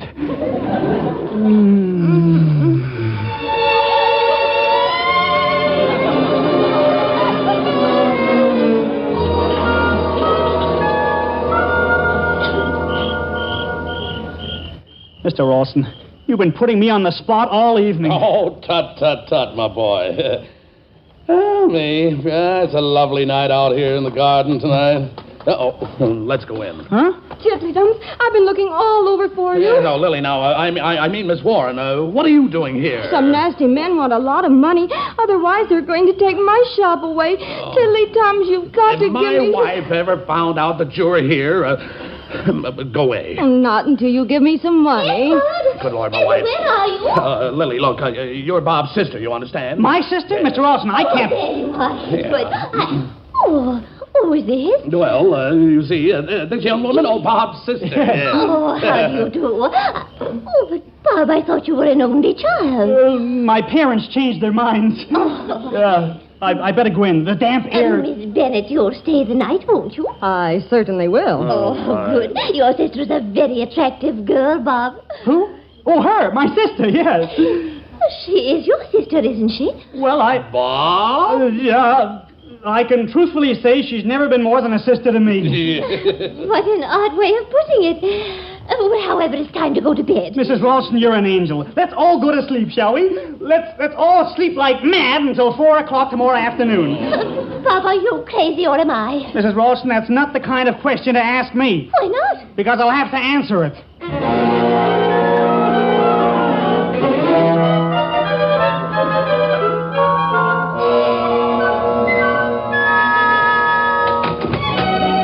Well, here we are. This is your room, Bob, the blue room. It'll fit me. Yeah, I know. Well, go on in. You don't have to wait up for me. My boy, I'm locking you in just to make sure that you don't decide to disappear for a while. That sounds as if you didn't trust me. I don't. Good night, Robert. All right, lock me in. See if I care. Hope there's no fire tonight, though. Oh, gosh, I'm sleepy. Oh, no. Lily. Why, brother. This is all a mistake, Miss Warren. You'd better call me Miss Bennett. Or, don't you want me to be just a sister to you? Now, miss, please stay where you are. Aren't you afraid you'll catch cold in what you're not wearing? You'll keep me warm, won't you? Well, I'm a low guy with high blood pressure. Please, stay right there because you never know... Bob. Oh, that's Gwen. I gotta get out. I know, through this window. There's a balcony, I remember. Goodbye. Oh, must you go? Yeah, I gotta get some fresh air. Well, I'm out of there. I should have stood in bed. I would, too, if I could only find my bed. Let's see. Maybe this window leads to my room. I'll put a leg over the sill. Hello, Mrs. Ralston. Nice weather we're having. Young man, what are you doing on that balcony? Taking a walk. I always take a walk before turning in. Makes me turn in. Do you think a balcony running in front of the bedrooms is the proper place to take a walk? Well, the view is lovely up here. I mean, I better be running along. Good night, Mrs. Ralston. Wonder how she'll feel when she becomes a mother. A mother-in-law, I mean. My mother-in-law. I wonder how I'll feel. Oh, this must be my room. I'll get the window up and then... Stand! I can't. I got one leg up in the air. Aha! The senor who thinks my voice is like Andy Devine. I didn't exactly say that. So, you wish to apologize? Yes, I do. Then perhaps I will not kill you. Proceed. Mr. Verdugas, I'm very sorry. Yes, senor. Very good. Go on. I mean, your voice is divine. Yes, divine. Goodbye. I wonder if the night air is healthy. I wonder if I'll ever see home again. I wonder... This room is dark. This must be my room. Good Lord, the maid. Lady, ignore it. Pay no attention. Go right on with whatever you were doing. I better go now. It's been very charming, lady. Oh, I'll be back out. What's going on in there? I'm going out. Way out. What happened to the moon? I better work my way out to the railing and then... What do you know? No railing.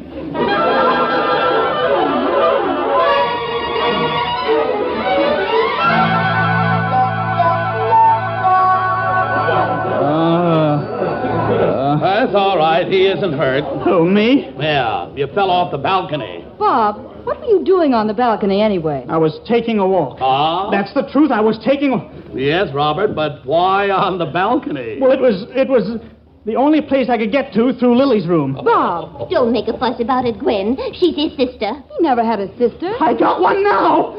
Stop lying to me. Bob, you... I didn't mean I got a sister now. I mean I got a headache now. Then she isn't your sister, Mr. Bennett? Purely by coincidence, no. Bob, what were you doing in her room? Just passing through. I don't believe you. It's true, Gwen. I only saw her once before my whole life. Where? Sitting on your father's lap. What? It was purely a matter of business. Edward. This man's lying. He's lying. Either that or he's, lost his mind. How dare you say such a thing, Bob? And after I'd begun to like you and maybe even love.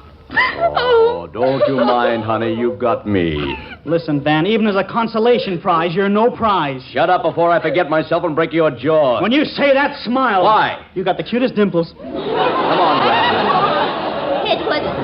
Edward, come upstairs. I want to talk to you. Yes, my love. Senor, I have reconsidered. I will not killing you. A man like you, she is not worth staining my sword. Good night.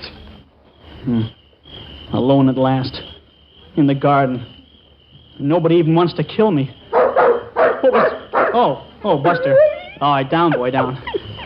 That reminds me. I still don't even know which bedroom is mine. Well, never mind. Buster, it looks like I'm in the doghouse anyway, so move over.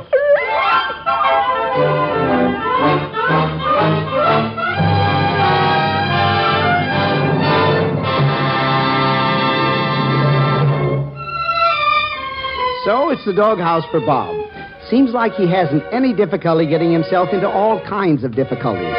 And by the way, Ben Grauer, why that unhappy look on your face? What? Oh, pardon me. I was just thinking about a little trouble I had with my cousin's baby last night. It was like this. Ah, now, cootsy wootsy, Tommy Wobby. Here's the little babesy wavesy. Now, shut up. Oh, all right, I'm sorry. I'm sorry. I take it back. I do wish, however, that your mother wouldn't go and leave me all alone when I... Oh, for heaven's sake, what did I say? Well, she's my cousin as well as your mother. I got a perfectly legal right to... All right, I ain't got any right. Your mother's an angel. She's a darling. Well, good heavens, Charles, what do you want me to say? What do you want me to do? Why be irritated? Why to no gold? Well, of course, you little dear. Now, isn't that right, smokers? When all you can hear is yapping and yammering, that's the time to enjoy an Old Gold, to enjoy its extra flavor, plus its special protection from cigarette dryness. You see, Old Gold's magnificent blend of many fine tobaccos, including a touch of extra flavorful Latakia tobacco, is specially conditioned with apple honey to help guard against cigarette dryness. So, for a better tasting, keener smoke, make it Old Gold.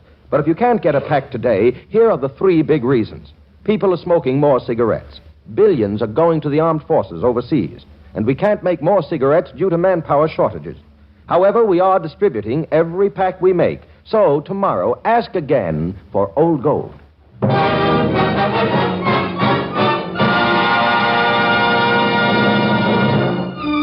And now, here's Harold Lloyd in Nothing But the Truth, starring Ann Baxter and Alan Young. All right, Mr. Lloyd. Now it is the next afternoon, and the hands of the clock come closer and closer to 4, the hour at which the bet will be over and Bob will win the $10,000 for Gwen. But there are still a dangerous few minutes to get through, and Ralston, who has been busy getting rid of Lily Warren and appeasing his wife, finally remembers the bet and tracks Bob down in the library. Oh, there you are, huh? Well, it's getting close to 4, and I'll admit you've gotten away with it so far. You haven't lied yet, but you will. Uh-huh. Oh, now stop making those idiotic sounds. I can't afford to listen to them. It's going to cost me $10,000, baby. Oh! Gwen, what are you doing here? But I was reading a book and I heard everything you said, and now I understand. Bob, I didn't mean what I said last night. Oh, darling. I realized now you were doing it all for me. Hold on just a minute. Ho-ho! So that's where you got the $10,000 you bet, eh? From Gwen. Yeah, but... Oh, I've got it. I'll get Van in here. I'll get him to ask you what you did with Gwen's money. If you tell him that you made the bet with me, then you lose, because you're not supposed to tell anyone. If you lie, you lose anyway. Stay right there, sucker. Oh, Bob, can he? Will he? He can and he will. I'm sorry, Gwen. Run away. If I do that, I lose, too. What time is it? 5 to 4. 5 minutes more, but there they come now. Here we are. Now, Van, there you are. Bennett, what'd you do with Gwen's money? Gwen? Which Gwen? Gwen Ralston, the girl I hope to marry. Some hope. Come on, now, stop fooling around, Van. Ask him. Well, Bennett? Yes, thanks. Very well. And you? You well, too? Listen, if you don't answer me, I'll tear you apart. Everybody's here. Edward. Hello, Mrs. Ralston. You. Mrs. Ralston, please, ask me to leave. Throw me out. Bad, shut up, please. Van, now go on, ask him. Oh, yes. Bennett, what'd you do with Gwen's money? The $10,000? Yes. That's a lot of money. We shouldn't be talking out loud like this. There might be spies. Look here, Bob, if you don't stop stalling... I'm not. I'm answering. Well, answer the question. It is a fine day. I'm thinking higher thoughts. How could you when you have such a low brow? You again. Me? Why don't you knock me unconscious? Here, right in the jaw. I wouldn't have dirty my hands. I shaved this morning. Man, keep asking him, I'm telling you. And listen here, Bob. This is a serious matter. Either you answer or you forfeit. I demand to know what you... Listen, everyone. I think I'm going to have a baby. When? What? I mean when I get married. 1 minute before, Bob. Yeah. Bob, you've just got to answer. What did you do with Gwen's money? What did I do with Gwen's money? Yes. Well, first I counted it. Yeah, I know. Go on. Yeah, go on, yeah. Then I put it in an envelope. Don't stop. Yeah. Then I sealed the envelope. I put a stamp on it. I smell smoke. Fire! Fire! Fire! Fire! Oh, somebody dropped a match in the waste paper basket. It's nothing at all. Now, Bennett, what did you do with Gwen's money? I better answer the phone. It's not ringing. Well, you don't want to leave those things go to the last minute, you know.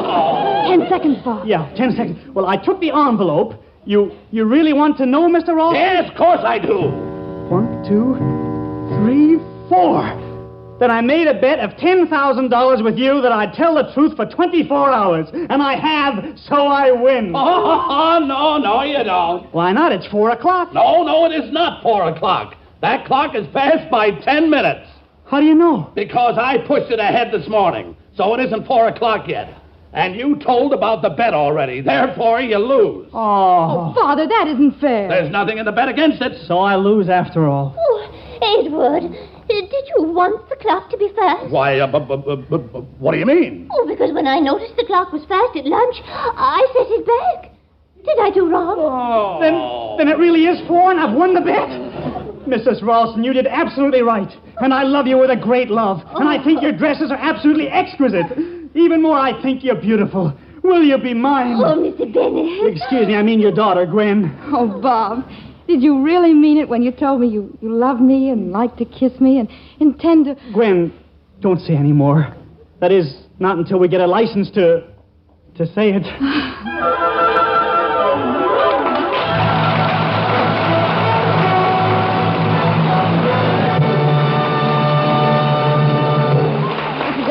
This is Alan Young. And this is Harold Lloyd, saying good night to you for Old Gold.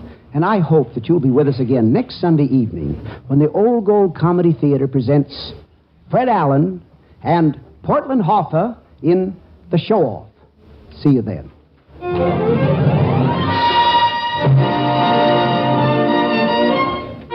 Music for tonight's production was composed and conducted by Charles Paul. Ann Baxter appeared through the courtesy of 20th Century Fox, who is currently starring in Sunday Dinner for a Soldier, who will soon be seen in the Ernst Lubitsch production, A Royal Scandal.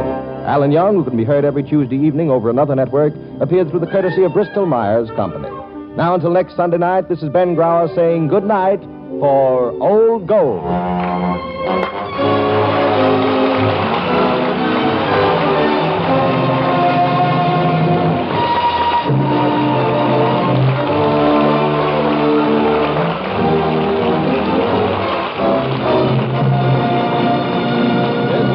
National Broadcasting Company. A fun little show, the Old Gold Comedy Theater from 79 years ago, January 14th, 1945. It's always fun hearing Alan Young when he doesn't have a horse hanging around. And Ann Baxter, what can I say, a gorgeous woman.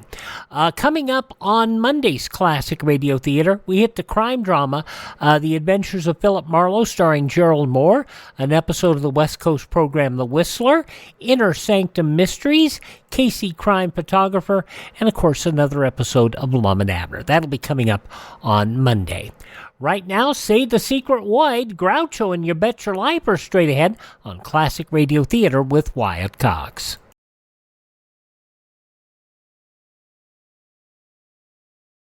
Alert Americans will heed history's lessons. Throughout history, surprise has had a leading role in military disasters. Today, an enemy capable of surprise air attack could leave chaos in his wake. That's why you should be in the Civilian Ground Observer Corps, volunteering a few hours a week to guard our skies. Be a ground observer. Contact your local civilian defense office. And now on Classic Radio Theater with Wyatt Cox, we're going to get George Fenneman in here, going back to January 14th, 1955, Groucho Marx and You Bet Your Life. DeSoto and the DeSoto Plymouth dealers, coast to coast, present Groucho Marx in You Bet Your Life.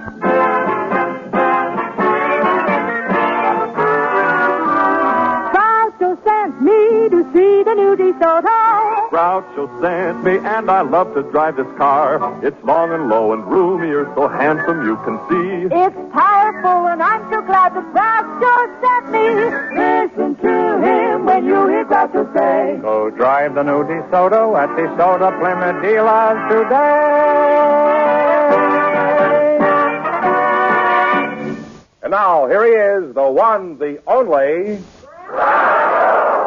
That old fogey. Oh, that's me, Groucho Marx.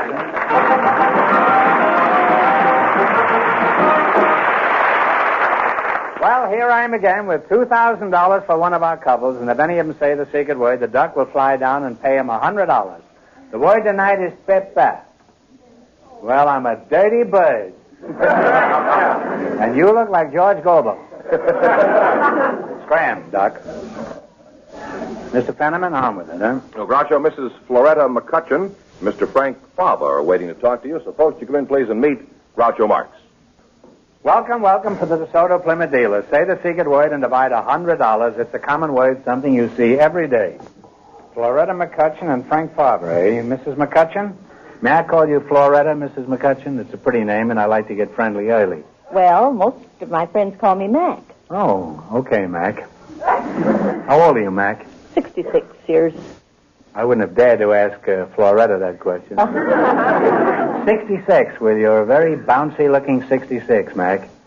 I presume your family is grown and you have time on your hands. Do you have any hobbies that might be of interest? Well, I've had the same one for about 30 years. The same hobby for 30 years? Huh? Well, so have I. Do you suppose it could be the same hobby? What is yours? Well, mine's bowling. Oh. Well, that's where we part. Mine happens to be growing small avocado trees. No avocados, just small avocado trees. Are you a pretty good bowler? Well, I was once upon a time, Groucho. Really? I traveled over a good part of the United States. By bowling ball? Yes, with a bowling ball. Oh, Rolling exhibitions with local bowlers. You must have been a pretty good bowler. You say you put on exhibitions? That's right. Did you ever break par? Yes. Or whatever they call it? In bowling, par is a 300 or perfect score. And I rolled 10 of them in different places throughout the country. Really? And I had 11 800 three-game scores.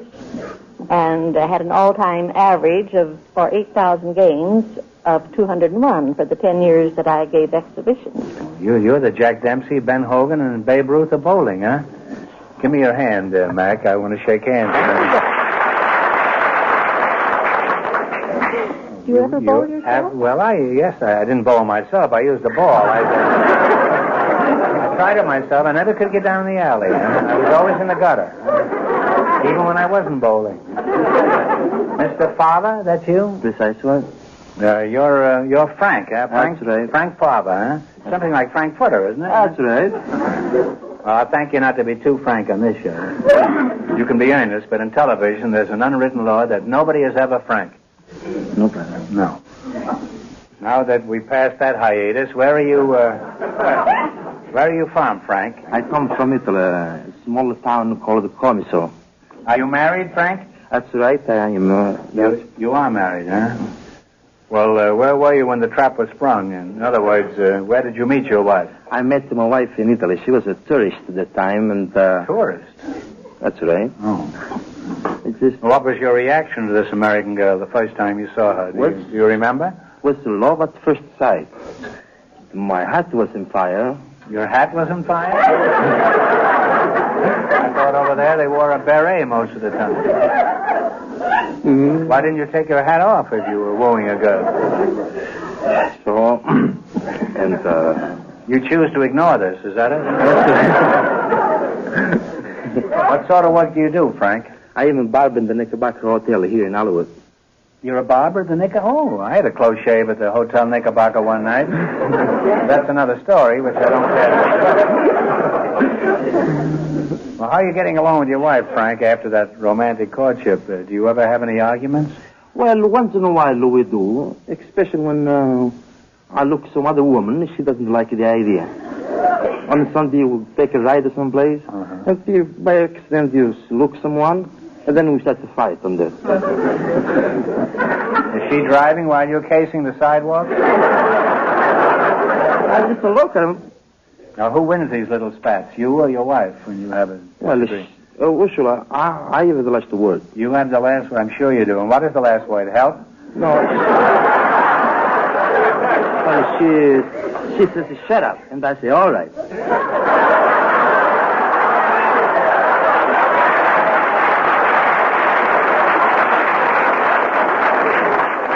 Well, normally, I don't approve of a woman telling her husband to shut up, but after an old joke like that, I think she's perfectly justified. Well, I'd like to go on talking to you two, but it's time to play your life, bet your life, huh? Now, you selected geography, and remember, the more the question is worth, the harder it is.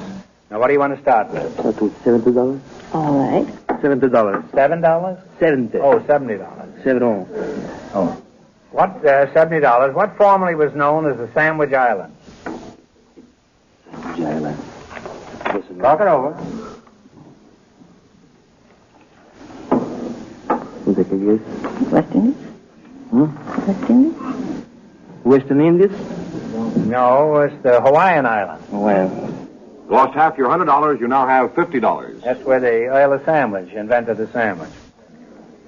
This is completely inaccurate, but I like to give our little historical facts here and there. We take the $80 now. You take the $80. You've been very successful with the 70, and now we'll take the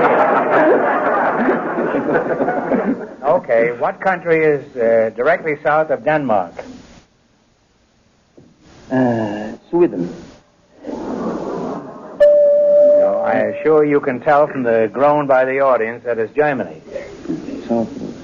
You lost half your $50, you now have $25. Well, your wife gets a hold of you tonight, huh? We've been so successful to get the $90, please. We take the $90. Now, you might as well. You're riding high. Huh? You're just shooting along here. In what river do you find the Thousand Islands? What is it then? The Amazon? Give us an answer. Huh? Niagara. The Niagara? The St. Lawrence. You now have $12.50. We'll shoot it for $100. All right, for $100, San Jose is the capital and only large city of what Central American country? San Jose is the capital of San Jose. I know that.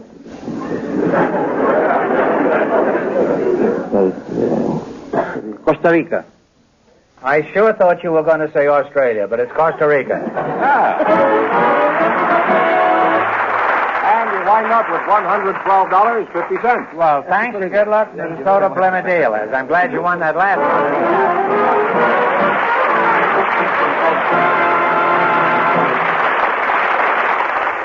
Since you are watching this program, you are obviously a discriminating person.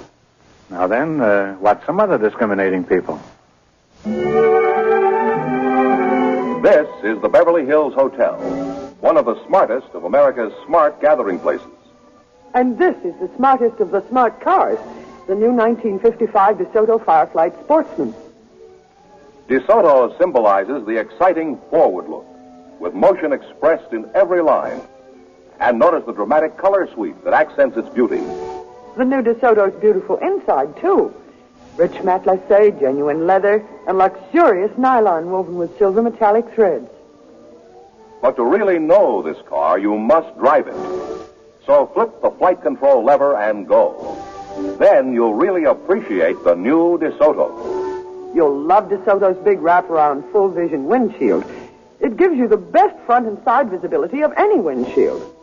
You'll like DeSoto's new Power Flight Takeoff, a smooth surge of instant power. And you'll like the way that power sweeps you over the steepest hills. The smart new DeSoto is the car you'll be proud to drive. To the smart Bel Air Country Club or anywhere. The new DeSoto, smartest of the smart cars. So be smart. See the new 1955 DeSoto at your DeSoto Plymouth dealers tomorrow. And when you do, tell them you know who sent you. Well, just before we went on the air, our studio audience selected Miss Betty Likens. Her partner is Mr. Joel H.V. Striegel. So, folks, you come in, please, and meet Groucho Marx. Welcome, welcome to You Bet Your Life. Say the secret word and divide $100. It's a common word, something you see every day. Betty Likens, I'll start with you. Are you married? No. You're not married. No. Are you interested in matrimony? And if not, how did you ever get to be a girl? Yes, I am interested in matrimony if the right man came along. There is no such thing, Betty. There isn't? Take what you can get. Well, I'll keep my eye open, and I'll let you know if anything shows up. Okay, Groucho. Do you have a job, Betty? Yes, I do. I'm a ground hostess with Airport Transit at both Lockheed and International Terminal. Depending on the smog, huh? Yes. Your name is Joel Mr. Strudel, huh? No, Striegel. Joel H.V. Striegel. Striegel, huh? How did you meet Mrs. Strudel? I haven't met Mrs. Striegel yet. Well, have you met Mrs. Strudel? No, Groucho, I haven't met her either. You're not married, huh? No, I'm not married yet. Have you ever been married? Never, Groucho. What is the secret? I mean, the secret of your single blessedness. Well, perhaps it's because I'm looking for the perfect girl. Betty, take a bow. Is there any specific thing you're looking for? Young, beautiful, rich? Yes, there's one requirement that I'd insist upon, and that is that she be a vegetarian. Well, and how would you meet her? I beg your pardon. What was that? I said vegetarian. You mean you want a horse doctor? No, I said vegetarian. Betty, I know this sounds silly, but this may be the most important decision of your life. Do you like carrots? Yes. String beans? Yes. Well, if you got married, would you be willing to spend your honeymoon at the farmer's market? No. Afraid not. Well, let's take a big holiday. For example, how did you observe Thanksgiving? You shoot off fireworks? No, I enjoyed a delicious Thanksgiving dinner with more than 150 people who were members or those who attended the dinner of the Los Angeles Vegetarian Society. Well, what did you have to eat? Balto? No, we had a delicious roast of raw nuts and some vegetables. And we also had a salad with several different kinds of dressings. And we had something that tasted like cranberries but wasn't. And what was it? I still have to find that out. Well, you say you had... And then I almost forgot, Groucho. The previous Thanksgiving, and of course we have a different meal at each Thanksgiving. Well, I should think so. I don't... We had a delicious soybean roast at the previous Thanksgiving dinner. A soybean roast instead of turkey, huh? That's right. I wonder which part of a soybean roast goes over the fence last. Oh, Joel, I've kidded you, but I really didn't mean it. I know there's a whole lot to be said for your philosophy. And right after the show, Betty and I will have a big steak at the House of Murphy. Is that all right with you, Betty? Oh, fine. Now let's play You Bet Your Life, huh? In the race for the $2,000, the first couple won $112.50. And the secret word is paper. Now, you chose as your category familiar expressions using the name of animals or birds. Right. Now, one answer between you, your partners. Now, what are you going to start with?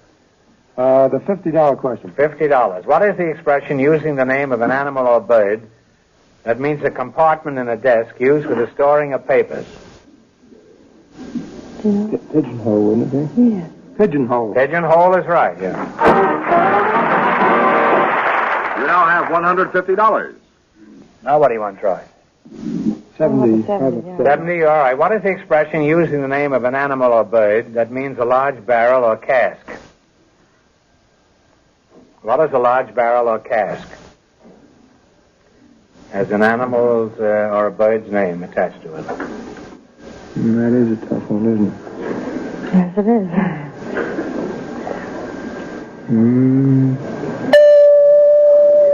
Well, you'll know it when you hear it. It's Hogshead. Oh, no. If you lost half your $150, you now have $75. All right, now what are you going to go for? 60? 60. What is the expression using the name of an animal or bird that means the inclined frame or bumper in the front of a locomotive? The front part of a locomotive. I did know that.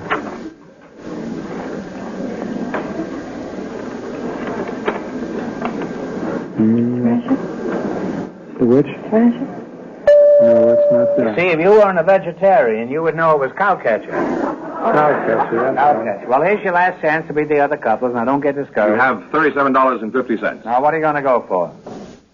Big one or a little one? Let's go for a little one. All right, make it the... 40? 40. All right. What is the expression using the name of an animal or bird that means that the feet turn inward?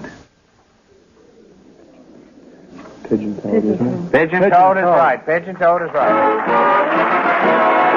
Wind up with $77.50. Thanks, and good luck from the DeSoto Plymouth dealer. Sorry you didn't win more. Thank you.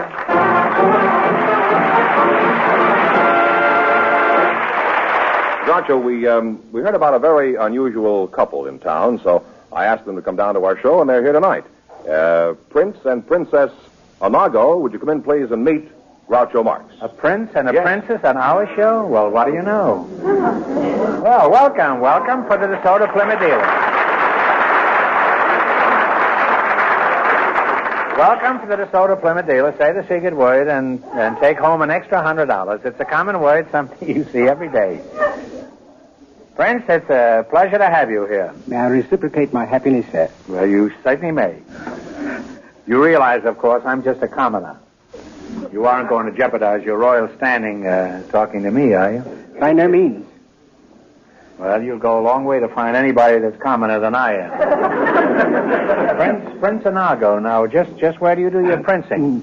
Where are you a prince, principally? I mean, in what principality? I'm as unprincipled as they come. Huh? Well, in the Belgian Congo, in a little place called Tairira. Tairira? Yes. I never heard of that. It is roughly about 200 kilometers southwest of Luebo. Oh. Well, since I've never heard of that makes it pretty clear up to now. Now, how many members of this tribe are there, Prince? There are approximately 3 million. I see. Well, that's quite a tribe, huh? May I ask how old you are, Prince? I'm 30 and 5. 30 and 5. That makes you, let's see, Cyanoxic, Oxendritic, Simpson. You must be 35, huh? Precisely correct, sir. You see, I'm not accustomed to conversing with princes, Prince, so if I fracture protocol occasionally, I trust you'll understand. Yes, sir. For example, Princess, would I be beheaded if I asked your age? I'm 20 and 7. 20 and 7. Now, let's see. 22, 23, 24. Stevens, you must be 27, huh? Right, sir. Well, Prince, you say you came from the Congo. In which part of the Congo were you born? Is there any place we'd recognize, like Ava Gardner or Ernest Hemingway? The real surprise lies in this particular answer. I was born in East St. Louis, or East St. Louis, Illinois. I have... Don't go away, folks. I'm just as curious as you are. It's not often we get an African prince with a British accent who was born in East St. Louis.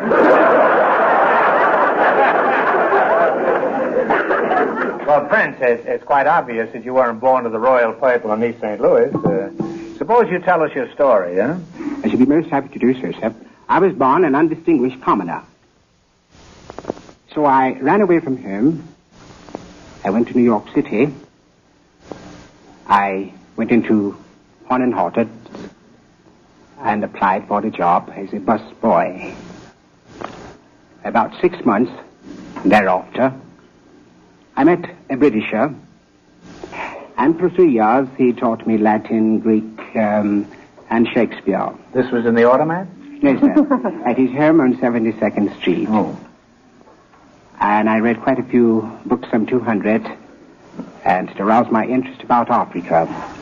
I may say at this particular juncture, Mr. Marx, that I sort of hitchhiked, so to speak, into Africa. That is, I was a stowaway, both of us. It's a most unusual story, but a very true one. I see. Now, Prince, what are your plans for the future? Do you and the princess intend to stay here, or do you plan to return to to Africa?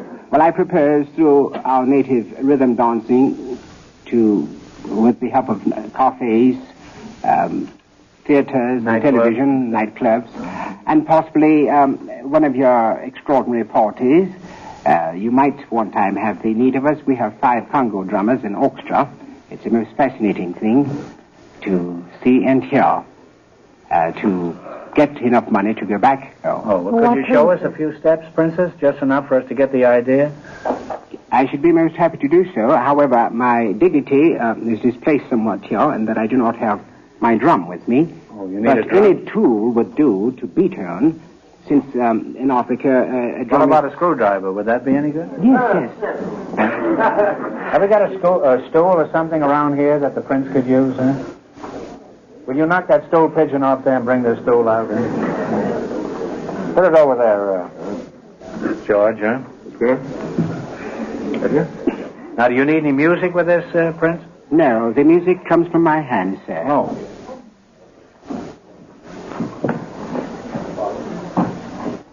Quick up!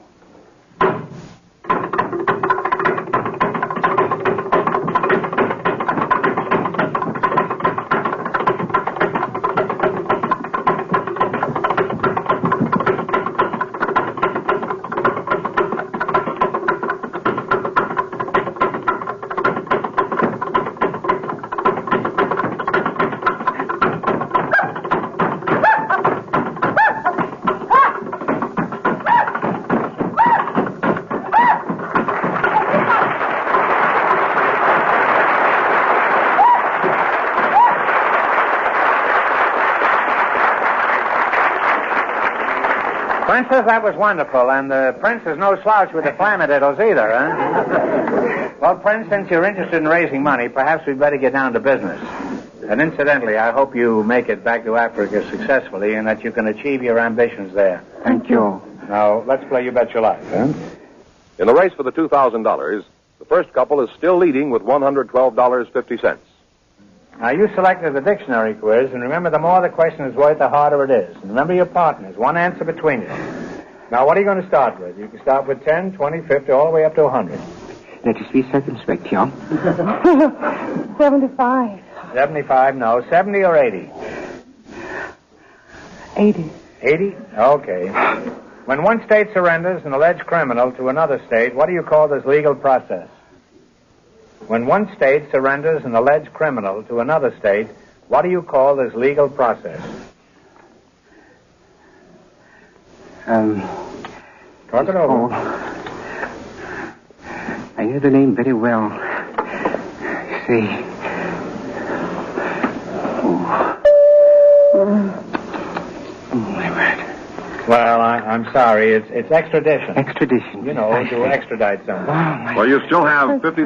Now, don't get discouraged. You got a long ways to go. Now, what are you going to try this time? 50. 50? All right. What is a cudgel? A cudgel can be a bat. That's good enough. It's a club or a stick, but we'll give you the bat, huh? Well, you now have $100. Small ones are easy, the big ones are hard. 40. 40. 40? What is the Latin expression that means and so forth, and so forth, and so forth? Ad infinitum or et cetera. Et cetera, et cetera. You now have $140. Here's your last chance to beat the other couples. Now, what are you going to go for? Easy ones?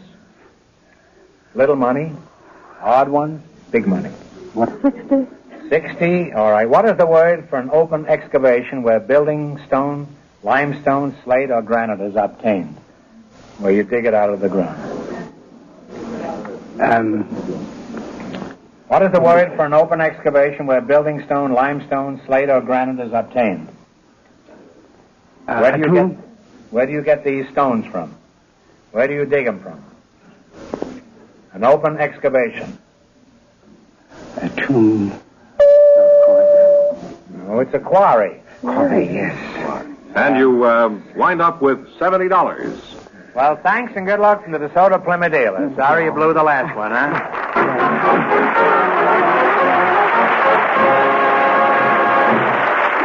That means that Mrs. McCutcheon and Hi, Mr. Odie. Fava with $112.50 in just 1 minute get the chance at the DeSoto Plymouth $2,000 question. I want you to watch closely now, and you'll learn the best words there are to describe the new 1955 DeSoto.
That's the story in a few well-chosen words, friends.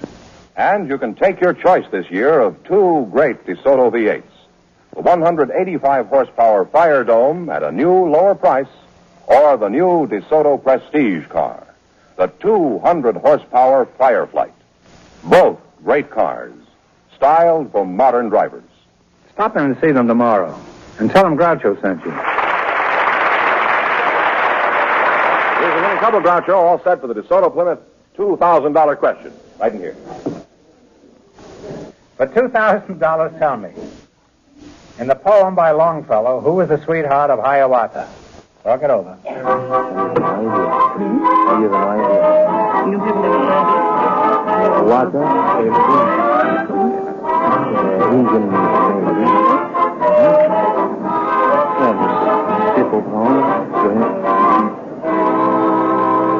All right, what is the answer you two have decided upon? Pocahontas? No. You were flighty with her, but it's Minnehaha. So that means the big question next week will be worth $2,500. Well, they lost the big money. How much they win the quiz, George? I won $112.50 in the Well, quiz. congratulations, and thanks to both of you and to all of our contestants on the show tonight.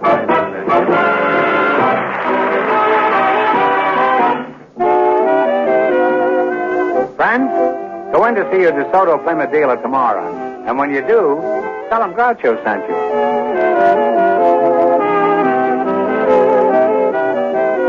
Be sure to tune in next week, same time, same station, for Groucho Marx in You Bet Your Life on television. On radio every Wednesday night. And don't miss the big Chrysler Corporation TV show each week on another network.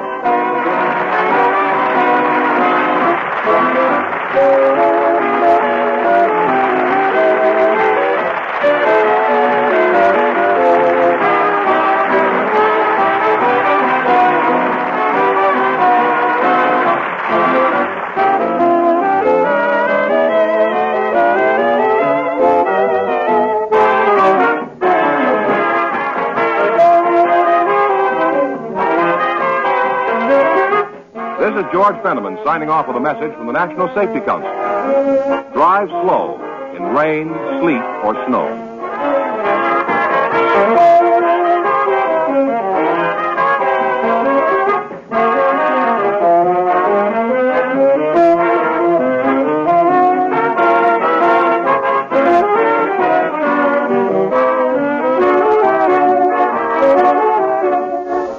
Drive carefully, and most importantly, don't drink or drive. You might actually spill some.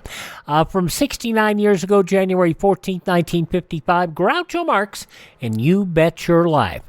Tomorrow, The Adventures of Philip Marlowe, also The Whistler, Inner Sanctum Mysteries, Casey Crime Photographer, and Lum and Abner. Coming up next, though, we'll head out to the wilderness and see what's going on at the farmhouse of Claudia and David.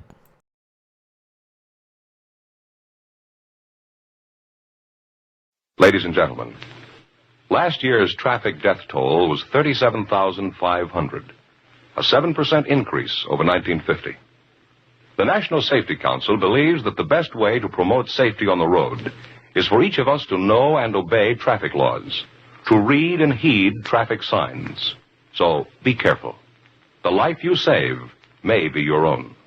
Thank you, George Fenneman. Now on Classic Radio Theater with Wyatt Cox, let's check in with Claudia and David. Claudia, from 76 years ago, January 13th, 1948, sponsored by Coca-Cola. Your Coca-Cola bottler presents Claudia.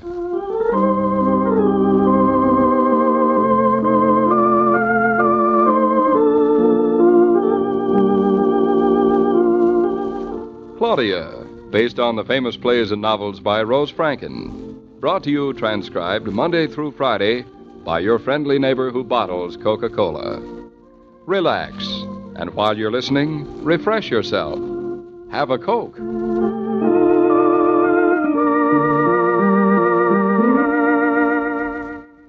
And now, Claudia.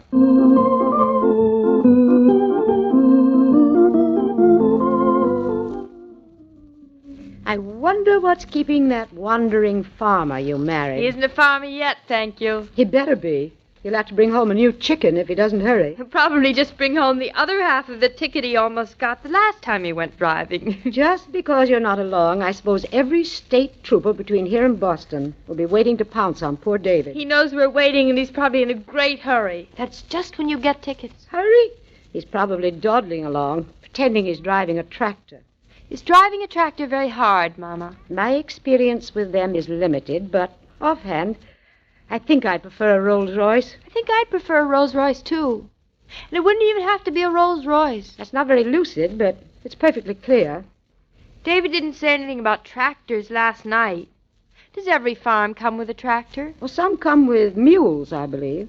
David didn't say anything about mules, either. He hadn't seen the farm last night. But Roger told him all about it. And Roger didn't say anything about mules. I don't think they'd be what Roger would notice. All David knew about was architecture. Grand old doors and a floor that's 100 years old. Mama, what's so wonderful about an old floor? Well, the beams are probably hewn by hand. Oh, is that it? Why didn't somebody tell me that long ago? Well, what's so wonderful about beams that are hewn by hand? Well, they'd have the adze marks on them. Well, that's terrible. Can't they do anything about it? Some people like them. Some people like living on farms. Like it or not, a lot of people do it. Well, a lot of people live in cities. I don't see why we can't be two of them. There are a great many advantages to living in the country, Claudia. It's a much better place to bring up children.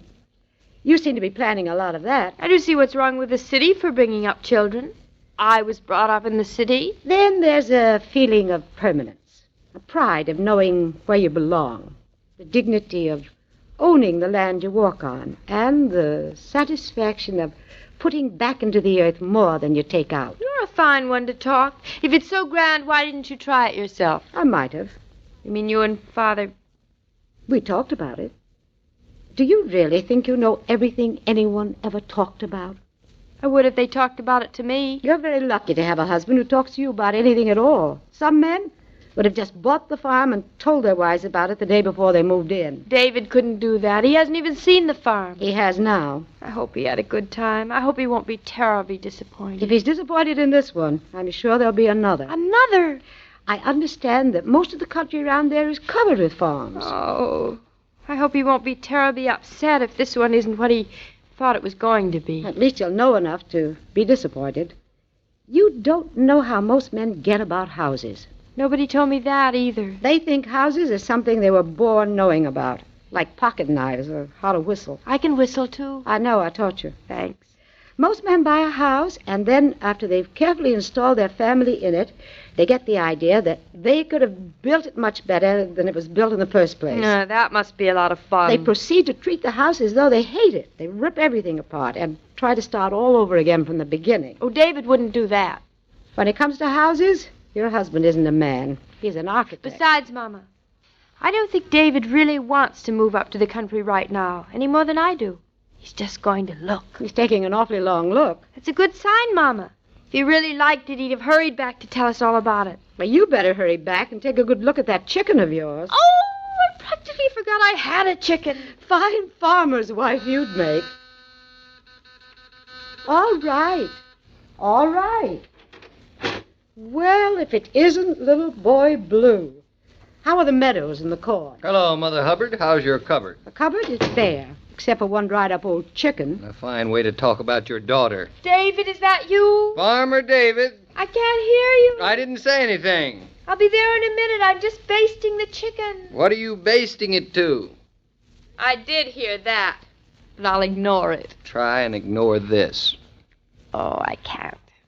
But maybe if you gave me another kiss, I could ignore that one. No good. If you can't ignore the first time around, it doesn't count. Isn't that so, Mother? I have turned my back, and I'm not listening. I think Mother's getting very old-fashioned, don't you? She'd like us to call each other by our last names. She's an awful stick in the mud. You're a stick in the mud. Did you fall in some bottomless Connecticut marsh? Do you know what time it is? Is it 6 yet? It is 7 yet? Is dinner ready? Are you? Been ready for hours. Oh, sure. You always eat in your overcoat. They're getting fussier in this hotel every day. Next thing, they want me to wash my hands. Mama, he looks disappointed to me. If he isn't now, he will be when he sees that chicken. Should I ask him what the house was like? Whose husband is he? I don't think I ought to. Now that you've made me take off my coat, I don't feel like eating. See, Mama, he is disappointed. Can't we just sit around and talk for a while? I wish Roger hadn't said how wonderful it was. You're a fine wife, the two of you. Don't you even ask me how the house was? Did you have a nice day? It was a terrible day, as you could see for yourself looking out the window. Well, maybe the house would look nicer on a nice day. It would? No doubt about it. Maybe you shouldn't make your mind up all at once. Maybe you should take another look. I don't need another look. Oh, now, is it fair to Roger to make up your mind just on one look? He made up his mind on one look. The sun was shining when he saw it. I don't need the sun to make up my mind. Well, that settles that. Don't sit down here, David. Our poor little chicken is waiting. Oh, I feel like sitting down. Oh, David, you mustn't be so disappointed. There are lots of other houses. Aren't there, Mama? So I've been told. Mother, you've been misinformed. There isn't any other house. David, that is just silly. That doesn't sound like... You mean you like it? Something of the sort. I think I'll sit down, too. Tell us about it, David. It isn't just liking it, Claudia. It's something beyond that. It's a feeling I got when I saw it. Perhaps the same sort of feeling I had that day I took the cinder out of your eye. The feeling that this is the way things are going to be. Without any warning at all, suddenly I could see everything. But, David, I was me, and this is only a house. Tell us more about the house, David. It's a pure salt box. We don't have to go all the way to Connecticut to get a salt box. We can have one right here. Well, they call them that because they resemble old-fashioned salt boxes. Oh. This house was built around 1760. Not all of it, of course, but the main part, the salt box. I like the name, salt box. It's cute. It isn't cute. It's the valid appellation for that particular type of architecture. One side of the roof is longer than the other. Why? I don't know exactly why. Sounds a little lopsided to me. I don't know that I think it's such a good idea. It's been good enough for the last 190 years, practically. Well, they are charming sometimes. This house is... It's more than charming, Mother. You can look at it and feel very close to the people who built it. You can see how hard it was for them to build at all. We'd say they had nothing to build with, and yet they built more than just a shelter. It has a line, and grace, and dignity. Does it have much land? Land? Only about 80 acres. 80 acres? Well, that's an awful lot, isn't it? Or is it? How big is an acre? There are 640 acres to the mile, the square mile, that is. 640? Is that a lot? That's a lot. This is about 1/8 of that. It's about as big as 10 big city blocks. 10 blocks? David, that's tremendous. It's a farm, Claudia, not a window box. And what land? Not marshy bottomland, but a beautiful, beautiful slope with a hill and a grove of walnuts on the summit and grazing land on the slopes and 3 farm fields and a meadow that breaks off halfway down. David, You walked all over it? I didn't drive a tractor. On a day like this? If we lived on a farm, you'd be getting your feet wet all the time. I certainly would. There's a gravity spring and a brook. Does the brook babble? Today it was shouting. Would you farm it, David? But not for cash at first. We'd just put in a few garden crops. But of course, we'd want a herd. Cows? What do you think? Elephants? Could we have elephants? Well, not just as first. We could. I like elephants. David, you're really serious, aren't you? About everything except the elephants. Tell us more about the house. Well, Mother, in the main part of the house, the beams are all the original beams. With adze marks. I should say so. Oh. The 4 floor planks are the old planks. You know, they have that tawny color that they get as though they'd been polished for years, like an old shoe. That doesn't sound so pretty. Some of the planks are even pegged. They're not nailed. It must be practically falling apart. Does it have any stairs? Untouched. I think the stairs are the best part of the house. David, are you going to have to do much to it? Well, I've been working it out in my mind on the drive home. We won't have to do too much. How much is that? Well, now, we'll want to make an extra room out over the kitchen and back for a nursery eventually. A nursery? You might put our 6 sets of twins in a barn, but then how would you face the neighbors? Seriously, David, isn't that going to be a big job? Not so big. The important thing is the studding of the first floor, and it's strong enough to take it. I looked. I know you look, but isn't there always something that you find out about too late? Not if you're a good architect. And, Mother, we do have to have a nursery. Good girl. Then, of course, some of the barns aren't in such fine condition. Barns? Certainly, for the herd. I want to lay in a concrete floor. A concrete floor? Isn't that a terrible job? Mama, David knows what he is doing. Thank you, Claudia. You see, I think we can lay it right in without disturbing the structures themselves. They're resting on a stone foundation. But you can't be sure. Why not buy a barn that has a concrete floor? Mama, David is an architect. But he's beginning to sound just like a man. Then there's some small things we'd want to do right away. After a while, we could tackle some of the others. What sort of small things? Oh, a few more windows in the annex and an extra bathroom, but we could wait for that, and we'd probably want to make a few changes in the heating system. But if you have to do all that, why buy this house? Maybe you can find a house you won't have to do anything to. If you saw the house, Mother, you'd have more answer than I can give you. Besides, it isn't as though David were just anybody who doesn't know about houses. Have you changed your mind about farming, Mrs. Norton? You've changed your tune. What tune? You mean, what, mine? Mama means that a moment ago you didn't sound so enthusiastic. And now you sound as though you love the idea. Do I? It's just what I'd hoped. That you'd be as excited as I am. And I think we can move in by spring. Move in? That's what I said. But, David, no. I didn't mean to sound as though I loved it at all. Leave here, I couldn't. What? Make up your mind. Oh! But, darling, wait till you see the house. There's no hurry. I wasn't thinking about the house. I just then remembered my chicken.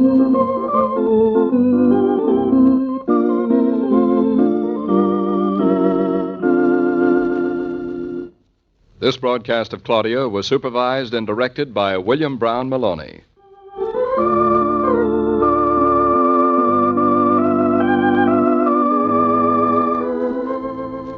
Have you noticed how much easier it is to get Coca-Cola nowadays? Why, that familiar red cooler is even finding its way into your favorite food store. Now, when you're buying a carton or a case to take home, you can stop in the midst of marketing to enjoy the pause that refreshes with ice-cold Coca-Cola.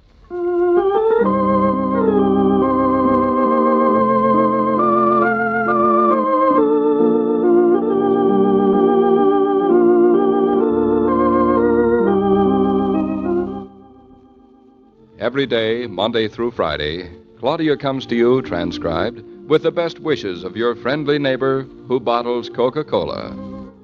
So listen again tomorrow at the same time. And now this is Joe King saying au revoir.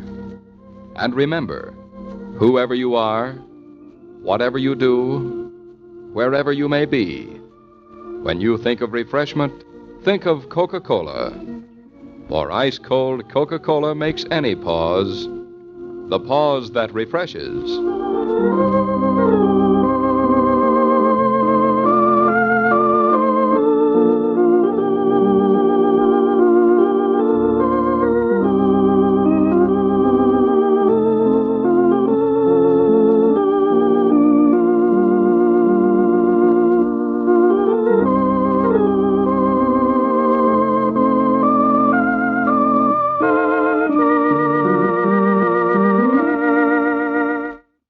There you go, January 13th, 1948, Claudia here on Classic Radio Theater with Wyatt Cox.